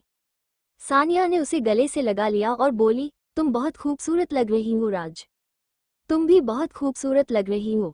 राजश्री भी सानिया को देखते हुए बोली। दोनों की बॉन्डिंग को देखकर सब खुश हो गए। राजश्री ने भी सबको ग्रिट किया। दादाजी और दादी माँ कोने में बैठे बलराज और जया जी की तरफ चले गए। तभी सानिया बोली, अच्छा हुआ यहाँ आज वो बेवकूफ लड़की अंशी नहीं है, वरना जरूर तुम्हें देखकर जलती और तुम्हें फिर से हट करने की कोशिश करती। उसकी बात सुनकर राजश्री की दिल को सुकून मिला। वो चाहती थी अंशी कभी वापस न आए। उसे उस लड़की से नफरत थी जिसने उसकी पूरे बचपन की अमीरी लाइफ को जिया था। वो इतनी बड़ी खानदान की बेटी होकर भी एक गरीब घर में पली पड़ी। सब इस अंशी की वजह से ही। फिर भी वो नाटक करते हुए बोली, ऐसा मत कहो साइना, अंशी मेरी बड़ी बहन है, वो इस घर में बचपन से रही है। मॉम डैड भाई साहब उससे प्यार करते थे। वो इस घर की राजकुमारी थी और मेरे आने के बाद सब मुझसे प्यार करने लगे। अनंत जी ने भी अंशी दी से सगाई तोड़कर मुझसे सगाई करेंगे कहा तो अंशी दी को तो गुस्सा आएगा। वो मुझसे नफरत करती है। ये कोई बड़ी बात नहीं है, मुझे तो इस घर में वापस ही नहीं चाहिए था। राजश्री को रोता देख सबके दिल में दर्द होने लगा। रबीना जी ने उसे गले से लगा लिया और बोली, तुम ऐसा क्यों बोल रही हो? ये तुम्हारा घर है, यहाँ से उस घटिया लड़की को ही जाना चाहिए था। राजश्री के तीनों भाई भी आगे आ गए और राजश्री को सांत्वना देने लगे। इतने सालों तक उसने तुम्हारी जिंदगी जिया, जो तुम्हारा था वो सब उस लड़की को मिला। अगर अब तुम सब वापस ले लोगी तो कोई बड़ी बात नहीं है। ये सब तुम्हारा है, हम तुम्हारी फैमिली हैं। तुम उस घटिया लड़की के बारे में मत सोचो। हमने उसे सब कुछ दिया और वो हमारी ही बहन को परेशान करने की, मारने की साजिश करती रहती है। अनंत भी उसकी तरफ देखकर प्यार से बोला, हाँ राज, मैं कभी उस लड़की को पसंद नहीं करता था। तुम नहीं आती तो भी मैं उसे रिजेक्ट कर देता। वो घमंडी लड़की किसी की लायक नहीं है। अनंत की आंखें सॉफ्ट हो गई। यह उसकी मंगेतर थी, इतनी खूबसूरत और सेंसिटिव, जो उस घटिया लड़की के बारे में भी अच्छा सोच रही थी, जो आने के बाद से उसे परेशान कर रही थी। अनंत के लिए राजश्री एक बहुत मासूम लड़की थी और अंशी एक रेबलियस लड़की। हाँ, रबीना और तुम्हारे भाई ने सही कहा। वो लड़की बचपन से यहाँ रहकर बड़ी हुई, उसे सब कुछ मिल गया, फिर भी वो बहुत इरिटेटिंग और मैनरलेस है। उसके अंदर कोई क्लास नहीं है। पर हमारी राजश्री देखो, वो एक गरीब घर में बड़ी हुई, फिर भी कितनी समझदार है। उसे पता है खुद को कैसे रिप्रेजेंट करना है। और साइना, अब उस बेकार लड़की के बारे में बात मत करो। साइना ने सिर हिला दिया और बोली, आई नो मॉम, सॉरी राज, आज तुम्हारी स्पेशल डे है। चलो उस घटिया लड़की के बारे में कोई बात नहीं करते हैं आज। राजश्री ने भी हमें सिर हिला दिया और अपनी मॉम से अलग हो गई। अनंत ने उसकी हाथ को प्यार से पकड़ लिया तो राजश्री शर्माने लगी। वो सब आगे चले गए। सारे मेहमान आगे आकर राजश्री को गिफ्ट देते हुए कांग्रेचुलेट करने लगे। वहीं दादाजी दादी माँ भरने से खुद को रोक नहीं पाए। वो अपनी बच्ची अंशी के लिए अब कुछ नहीं कर सकते थे, उनके पास कोई पावर नहीं थी। बलराज, तुम्हें इतना सोचने की जरूरत नहीं है, सच को एक्सेप्ट करो। अब हम भी कुछ नहीं कर सकते हैं। राजश्री तुम्हारी रियल पोती है। अनंत उससे सगाई करना चाहता है, हम इसमें कुछ नहीं कर सकते हैं। कुलभूषण जी बोले। बलराज जी ने अफसोस से सिर झुका लिया। वो बूढ़े हो चुके थे, पता नहीं कब मर जाएं। वो अपनी पोती के लिए कुछ नहीं कर पा रहे थे। इन लोगों के साथ उनकी बच्ची कभी नहीं रह पाएगी। वो कुछ पैसे अपनी पोती के लिए अरेंज करके उसके लिए रखना चाहते थे। अब क्योंकि प्रॉपर्टी तो मिल नहीं सकता है। वहीं विला के सामने कुछ दूरी पर एक बड़े से विला के टेरेस पर लड़की काले कपड़ों में खड़ी थी। उसकी नशीली हेजल आंखों के सिवा कुछ भी नहीं दिख रहा था। यह कोई और नहीं, अंशी थी। वो डेविल स्माइल करके बोली, राजश्री देसाई और देसाई फैमिली के लोग जीत खुशियां मनाना है।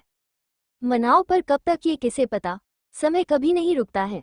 कल ये समय तुम सबका था, आज मेरी है।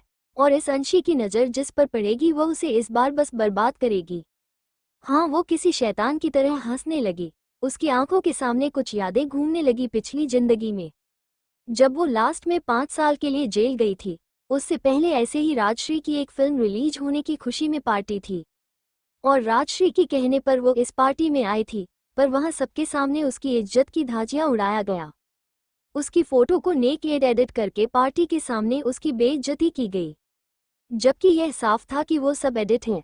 फिर भी लोग उसे बदनाम करने से पीछे नहीं हट रहे थे। बस 1 मिनट वो फोटो चला और वो फोटो उसका नहीं है। ये बात पार्टी में प्रूफ होने के बाद भी सब उसे अजीब निगाहों से देख रहे थे। वो रात उसके लिए एक टॉर्चर था। वो तब मर जाना चाहती थी, पर उसे मरने से सच पता चला था। ये भी राजश्री का काम था। अंशी ने आंखें खोला। उसकी आंखें इस वक्त लाल थी। उसने बनोकुला को हटाया और बोली, जो तुमने किया था वही तुम्हारे साथ होगा तो तुम बहुत एंजॉय करोगी ना। कर्म जा फल सबको मिलता है, कोई भी इससे नहीं बच सकता है ना। उसकी होठों पर ठंडी स्माइल आ गई। अंशी कचरा है। राजश्री की वीडियोस अजीब नजरें, पर उसे मरने से सच पता चला था। ये भी राजश्री का काम था। अंशी ने आंखें खोला। उसकी आंखें इस वक्त लाल थी। उसने बनोकुला को हटाया और बोली, जो तुमने किया था वही तुम्हारे साथ होगा तो तुम बहुत एंजॉय करोगी ना। कर्म की फल सबको मिलता है, कोई भी इससे नहीं बच सकता है ना। उसकी होठों पर ठंडी स्माइल आ गई। अब आगे वो फिर से अपनी ब्लॉक ओवरकोट की पॉकेट में हाथ डालकर ठंडे भाव से सब कुछ देखने लगी। उसकी ब्लैक ओवरकोट हवा से लहरा रहे थे। वहां चारों तरफ एक ठंडी और रहस्यमय आभा फैल गई थी। ऐसा लग रहा था उसके आसपास आने से भी किसी की दम घुट जाएगा। अंशी ने टैब निकाला और उसमें तेजी से टाइप करने लगी। उसकी आंखों में कोई भाव नहीं था, बस एक ठंडी भाव था जो किसी को रसातल में ले जा सकता था। वही पार्टी अभी पूरे शोर में थी। सब राजश्री की तारीफ कर रहे थे और बोल रहे थे कि राजश्री कितनी शांत, समझदार और प्यारी है। और उसने एक बड़ी मूवी भी साइन कर लिया। उसकी रगों में तो देसाई फैमिली की ही खून बहता है, वरना उस अंशी जो देसाई फैमिली की बेटी भी नहीं है, उसे देखकर ऐसा लगता था जैसे वो घमंड में रहती है। और उसकी बिहेवियर भी बहुत मैनरलेस है। देसाई फैमिली में ऐसी बेटी कैसे हो सकती है। इस वक्त भी राजश्री की चापलूसी करते हुए लोगों ने अंशी को कोसना नहीं छोड़ा। सब राजश्री के आसपास खड़े थे ताकि उनका उसके ऊपर एक अच्छी छाप बन सके। वहीं अपनी तारीफ और अंशी की बुराई सुनकर राजश्री दिल ही दिल में खुश हो रही थी। अनंत भी खुश था अपनी मंगेतर की इतनी तारीफ सुनकर। सानिया हंसते हुए बोली, देखा, इन सबको भी पता है कि अंशी एक कचरा है। उसकी बात सुनकर राजश्री अच्छी होने की एक्टिंग करते हुए बोली, ऐसा मत कहो, जो भी हो वो इस घर की बड़ी बेटी है। उसकी बात सुनकर सानिया मुंह बनाकर बोली, तुम बहुत अच्छी हो, इसलिए वो अंशी तुम्हारी अच्छाई का फायदा उठाती है और वो इस घर की कोई बेटी नहीं है। वो पता नहीं किसकी बेटी है जो बदल गई थी और तुम्हारी जगह को छीन लिया। वरना जरा सोचो, तुम जब घर आ गई, अंकल आंटी ने अंशी की डीएनए को मैच के लिए दे दिया था। अगर अंशी किसी अच्छे खानदान से होती या जायज होती तो क्या अंशी की रियल फैमिली भी उसे नहीं ले जाती। जरूर उसके माँ बाप गरीब भिखारी हैं जो उसे एक्सेप्ट नहीं करना चाहते हैं, या तो वो जरूर नाजायज होगी या उनकी ऑलरेडी बेटी होगी, तो वो अंशी को क्यों एक्सेप्ट करेंगे। राजश्री ने सिर हिला दिया पर कुछ नहीं बोली। वो चाहती थी अंशी की फैमिली सच में मिल जाते और वो किसी गरीब फैमिली से हो, ताकि अंशी को वो परेशान कर सके और अंशी वही महसूस करे जो उसने महसूस किया है अमीर फैमिली से होकर भी एक गरीब फैमिली में रहकर। तभी राजश्री का दूसरा भाई मानस ने अपने हाथ में माइक ले लिया और बोला, हेलो एवरीवन, आप सब आज हमारी प्रिंसेस की खुशियों में शामिल होने आए, इसलिए आपका बहुत बहुत धन्यवाद। तो अब मेरी बहन ने जब मूवी साइन कर लिया है तो अब वो मेरी एंटरटेन कंपनी को जॉय कर रही है। उसने प्यार से मुस्कुराते हुए राजश्री को देखा और बोला, प्रिंसेस क्या तुम मेरे कंपनी में साइन करोगी या तुम्हारी दिल में कोई और बड़ी एंटरटेनमेंट कंपनी है। राजश्री स्माइल करते हुए बोली, भाई को कहेंगे वही सही है, मुझे भी आपकी ही कंपनी में साइन करना है, भाई बहुत अच्छा है। मानस हंसते हुए बोला। इस पल उसका दिल गर्म हो गया। उसकी छोटी बहन कितनी प्यारी है, वो उसकी सारी बातें मानती है। सब राजश्री को फिर से अपने भाई की एंटरटेनमेंट कंपनी में साइन करने के लिए बधाई देने लगे। कुछ लड़कियों को उससे ईर्ष्या हो रही थी। राजश्री कितनी लकी है जो उसे सब कुछ थाली में परोस कर दिया जा रहा है। उसने मूवी साइन किया, उसके भाई ने कंपनी में साइन कर लिया। इसका मतलब ये है कि कंपनी में जितना भी बड़ा प्रोजेक्ट आएगा सबसे पहले राजश्री को मिलेगा, क्योंकि राजश्री मानस की बहन है। अब तो उनके से कुछ लड़कियां मानस से शादी करना चाहती थी, ताकि उन्हें भी सब कुछ आसानी से मिल जाए, कॉन्टैक्ट, पैसा और प्रोजेक्ट। तभी लाइट डिम हो गया और पीछे लगे एलईडी में वीडियो चलने लगा। सबकी नज़र उस वीडियो पर चली गई जहां राजश्री नजर आ रही थी। ये 3-4 साल का पुराना वीडियो था जब राजश्री शायद देसाई फैमिली में वापस नहीं आई थी, क्योंकि उसने एक सस्ता स्कूल ड्रेस पहना हुआ था जो शायद किसी छोटे स्कूल का होगा। और राजश्री कुछ लड़कियों को बुली कर रही थी, उन्हें घुटनों पर बैठकर चलकर अपने पास आने को कह रही थी। यह वीडियो में दिख रही राजश्री बिल्कुल इस समझदार और प्यारी राजश्री से अलग लग रही थी जो इस वक्त उनके सामने थी। तभी दूसरा वीडियो चलने लगा। उसमें राजश्री की निकट फोटो थी जो बिल्कुल रियल लग रही थी, और फिर वीडियो चलने लगा जिसमें राजश्री किसी को किस कर रही थी। इसे बंद करो, यह क्या बकवास है, राजश्री का छोटा भाई स्वराज गुस्से से चिल्लाया। तभी वो प्रोजेक्टर ऑटोमेटिकली बंद हो गया और फिर से लाइट आ गया। सबने अजीब नजरों से राजश्री को देखा जो रो रही थी। उसने जल्दी से अपने भाई को गले लगा लिया। राहुल ने उसे बाहों में भर लिया। राकेश जी और रबीना जी भी उसके पास आ गए। मानस और स्वराज भी आ गए। राजश्री की दिल डर से बेकाबू हो रहा था। भाई ये सब झूठ, मैंने कभी ऐसा कुछ नहीं किया, ये सब फेक वीडियो है, वो फोटो भी फेक है, मैंने कभी ऐसा घटिया काम नहीं किया है। ये लड़की खुद को बड़ी सती सावित्री दिखाती है, पर सच में देखो कितनी बेशर्मी खुलेआम किसी को किस कर रही है। हाँ, वो निकट फोटो शायद एडिटिंग हो सकता है, पर किसका वीडियो और बुली करने का वीडियो बिल्कुल भी फेक नहीं लग रहा है। कितनी घटिया लड़की है, बिल्कुल सड़क छाप एक्टिविटी कर रही है। किसी बार की स्ट्रिप डांसर की तरह लोग ऐसे ही बात करने लगे। जिन लड़कियों को राजश्री से ईर्ष्या हो रही थी, वो सब भी इस वक्त राजश्री को तिरस्कार से देख रहे थे, जैसे कि वो कोई कचरा हो। सानिया और अनंत भी उसके पास आ गए थे। रो मत प्रिंसेस, हमें पता है ये झूठ है, स्वराज उसे शांत करवाते हुए बोला। पर राजश्री और भी ज्यादा रोने लगी। लोगों की बातें और उनकी अजीब घिन भरी नज़र किसी चाकू की तरह उसके दिल पर चल रहे थे। राजश्री ने पास खड़े अनंत को देखा जो उसे कुछ संदेह और अजीब नजरों से देख रहा था, तो उसने जल्दी से उसके हाथ को पकड़ लिया और बोली, क्या आपको मुझ पर भरोसा है अनंत जी? मैं ऐसा कभी नहीं करूंगी। अनंत को अब थोड़ी अजीब लग रही थी, फिर भी यह उसकी मंगेतर थी, इसलिए वो बोला, हाँ मुझे पता है तुम ऐसा कभी नहीं कर सकती हो। उसकी बात सुनकर कुछ मेहमान चुप हो गए, पर अभी भी राजश्री को कुछ लोग अजीब तरह से देख रहे थे। राजश्री को यहाँ आने के बाद से सिर्फ तारीफ मिली थी, उसे कभी भी इस तरह से घिन से किसी ने नहीं देखा था। भले वो कुछ लोग चुप हो गए थे, पर अभी भी बहुत मेहमान उसके बारे में घटिया बातें कर रहे थे और कह रहे थे वो गरीब फैमिली में रहकर बिल्कुल घटिया बन गई थी। अब देसाई फैमिली में आकर अंशी की जगह लेने के बाद शायद उसने खुद को सुधारा है, पर नहीं, बजाज फैमिली की आंखों में शायद कोई दोष है जो वो इस जैसी लड़की को अपने घर की बहू बनाना चाहते हैं। अभी कुछ देर पहले जो लोग अंशी को बुरा भला कह रहे थे, अब वही उसे इतनी घटिया बोल रहे थे।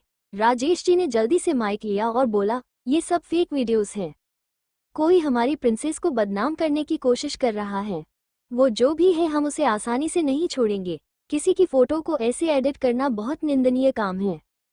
फिर कुछ और देर अपनी बेटी के बारे में अच्छा बोलकर उन्होंने पार्टी खत्म होने का अनाउंस किया। धीरे धीरे सब मेहमान बाहर चले गए, पर जाने से पहले उन सब ने एक बार जरूर राजश्री को अजीब नजरों से देखा। राजश्री को बहुत बुरा लग रहा था।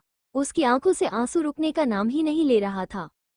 आज उसकी मूवी साइन की पार्टी थी। उसे आज पूरा टाइम चमकना चाहिए था। तो फिर वो यहाँ आकर इस तरह से कैसे खत्म हो गई? जब पार्टी शुरू हुआ था वो कितना खुश थी। अब दे से सब कुछ मातम में बदल गया था। सब कुछ बस कुछ ही पल में बर्बाद हो गया। कौन है वो जिसने उसे निशाना बनाया? उसके पेरेंट्स, स्कूल की दोस्तों की तो इतनी पहुंच नहीं थी कि वो सब यहाँ उससे बदला लेने आ सके। वो नीचे घुटों पर बैठ गई और रोने लगी। मॉम, डैड, भाई, किसने ये सब किया? किसी को मुझसे क्या दुश्मनी है? मैंने किसका क्या बिगाड़ा है जो किसी ने मेरी ऐसी फेक वीडियोस और फोटो यहाँ सबके सामने दिखाया? मैं इस बदनामी के साथ नहीं जी सकती। मोम, राजश्री रोने लगी। बच्चा रो मत, कुछ नहीं हुआ है। ये बस कुछ फेक फोटो और वीडियोस हैं। हम इसे सॉल्व कर देंगे, तुम इतना मत परेशान हो। तभी सानिया बोली, हाँ राजश्री, हम सब तुम्हें जानते हैं। ये सच कैसे हो सकता है? जरूर किसी ने तुमसे बदला लिया है। क्या ये अंशी हो सकती है? हाँ, अंशी मुझसे नफरत करती है। पर क्या वो इतना घटिया काम करेगी? राजश्री रोते हुए अंशी को डिफेंड करने का नाटक करते हुए बोली। तभी दादाजी थोड़े गुस्से से बोले, बस हर जगह अंशी को मत लाओ। अंशी अभी जेल में है, भूल गए क्या? पहले अपनी लाडली को संभालो, फिर मेरी बच्ची पर इल्जाम लगाना। चलो जया, इतना कहकर बलराज जी जया जी के साथ वहां से चले गए। राजेश जी भी बोले, हाँ अंशी जेल में है, वो बाहर नहीं आ सकती, ना ही उसके पास फोन है, वो क्या कर सकती है। राजाश्री को भी यह सही लगा, वरना अगर अंशी यहाँ होती तो वो सारा दोष उसके ऊपर ही लगा देती। वो रोते हुए वहां से चली गई। अनंत ने कुछ सोचा और वहां से चला गया। उसे पता नहीं क्यों सब कुछ अजीब लग रहा था। उसे पहले देखना था कि उनमें से कौन सी फोटो और वीडियोस रियल था। वहीं अंशी जो विला के टेरेस पर खड़ी थी वो हंसने लगी। ये बस एक छोटा सा झटका है। राजश्री देसाई, इतने में तुम कैसे रो सकती हो? जो तुमने मेरे साथ किया था वो सब कुछ मैं तुम्हारे साथ दोहराऊंगी। इतना कहकर वो वहां से हवा की तरह गायब हो गई। 1 साल बाद अंशी की जेल से बाहर आना। उसे पता नहीं क्यों सब कुछ अजीब लग रहा था। उसे पहले देखना था कि उनमें से कौन सी फोटो और वीडियोस रियल था। वहीं अंशी जो विला के टेरेस पर खड़ी थी वो हंसने लगी। ये बस एक छोटा सा झटका है। राजश्री देसाई, इतने में तुम कैसे रो सकती हो? जो तुमने मेरे साथ किया था वो सब कुछ मैं तुम्हारे साथ दोहराऊंगी। इतना कहकर वो वहां से हवा की तरह गायब हो गई। अब आगे दे वो कभी यहाँ आई ही नहीं थी। ऐसे ही टाइम कब बीत गया पता ही नहीं चला। 1 साल बाद, इन 1 साल में बहुत कुछ बदल चुका था। देसाई फैमिली जो इंडिया में तो क्या एशिया में भी एक पावरफुल फैमिली थी, वो अब सेकंड नंबर से खिसक कर इंडिया की 4 नंबर पर आ गया था। ऐसा लग रहा था डे से सब कुछ गलत होता जा रहा है। जब भी राजश्री को कोई प्रोजेक्ट मिलता तो कुछ ना कुछ जरूर होता। ऐसा लगता था डे से हर सक्सेस पार्टी उनके लिए बदकिस्मत लेकर आ रही थी। कर सबसे बड़ी मजाक की बात ये थी कि आज तक वो चाहकर भी उस इंसान को नहीं पकड़ पाए जो उनकी पार्टी को बर्बाद कर रहा था। वो हर बार राजश्री की इमेज को फिर से क्लीन कर देते थे। भले ही वो 4 नंबर पर आ गए थे, पर अभी भी वो इंडिया की टॉप फैमिली में से एक थे। उनके कई सारी कांटेक्ट था और इसमें बजाज फैमिली भी उनकी मदद कर रहा था। आखिरकार राजश्री उनकी होने वाली बहू थी और पहले पार्टी में जो हुआ था अनंत ने इन्वेस्टिगेट किया था और प्रोफेशनल को जांचने के लिए भी दिया था और वो फोटोज फेक था। इसलिए उसने वीडियो को चेक करने का जहमत ही नहीं उठाया। उसके लिए राजश्री अभी भी वही मासूम कली थी जिसे उसे प्रोटेक्ट करना था। आखिरकार राजश्री उसकी प्यार थी।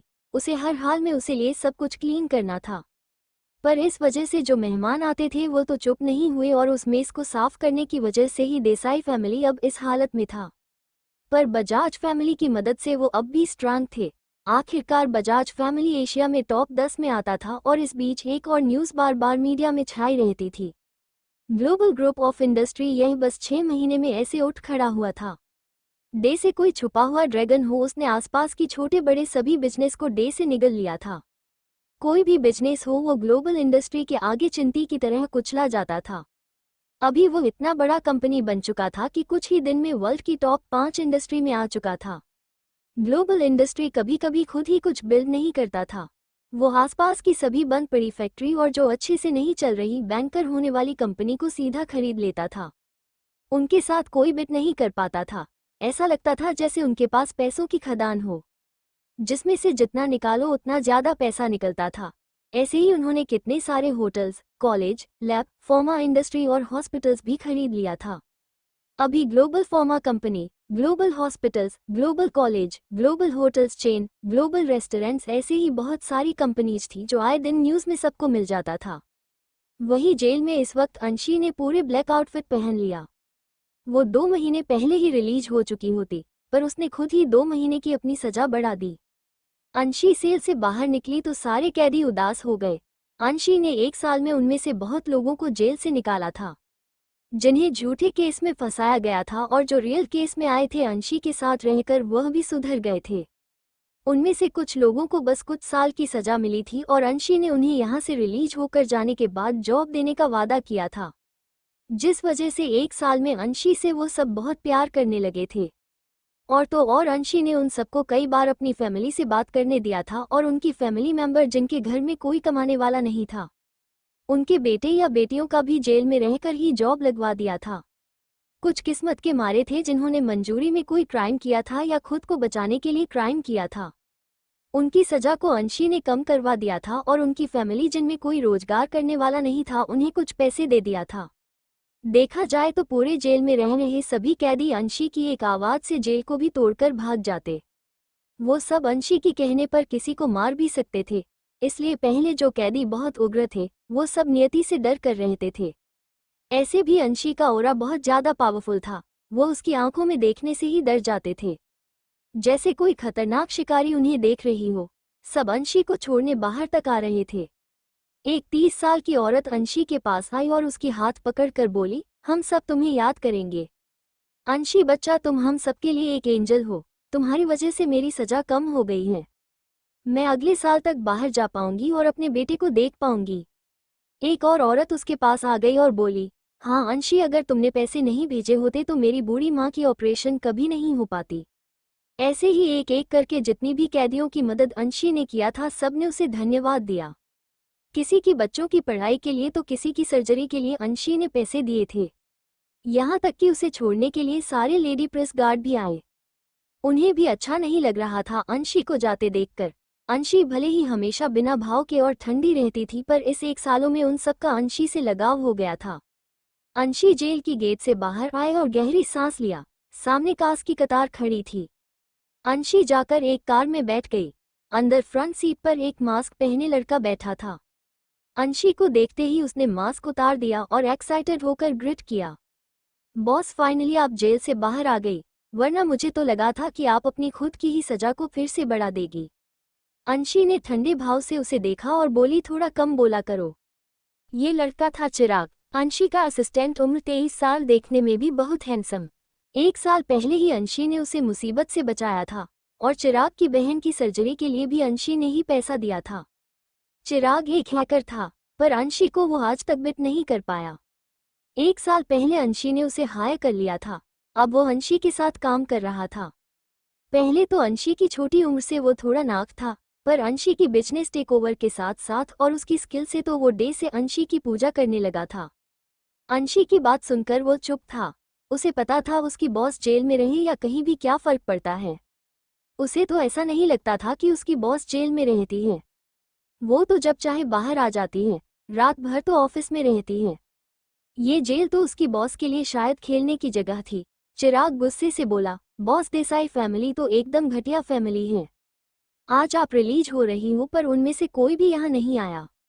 अंशी ने उस पर ध्यान नहीं दिया। देसाई फैमिली एक चिंती है जिसे वो जब चाहे मसल सकती थी। उसे पता था वो तो उसे 1 साल में भूल भी गए होंगे। दादाजी और दादी माँ 2 महीने पहले आए थे उससे मिलने। वो दोनों अब ओल्ड देसाई मेंशन में रहते हैं। उन्हें 2 महीने पहले लगा था अंशी आज रिलीज होगी, इसलिए वो उसे अपने साथ ओल्ड देसाई मेंशन ले जाने आए थे।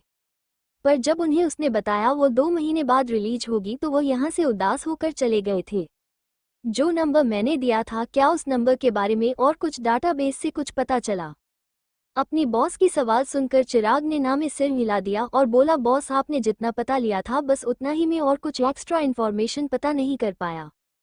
मुझे लगता है ये किसी हाई प्रोफाइल इंसान की पर्सनल इन्फॉर्मेशन है जो हाइड की गई है, पर मैं भी श्योर हूँ कि वो उसी फैमिली से हो सकता है। पर अभी हम उनके घर तक नहीं पहुँच सकते, अभी वो सेकंड नंबर पर राज कर रहे हैं। यहाँ तक कि गवर्नमेंट प्रोटेक्शन भी उनके पास है। उसकी बात सुनकर अंशी का ओरा और भी भयानक और ठंडा होता गया। कार का टेम्परेचर डे से गिरने लगा। चिराग ने डर से अपनी बॉस को देखा। उसकी हेजल आंखें जैसे आग उगल रही थी। उसने आज तक इतनी खतरनाक और ठंडी आंखें किसी की नहीं देखी थी।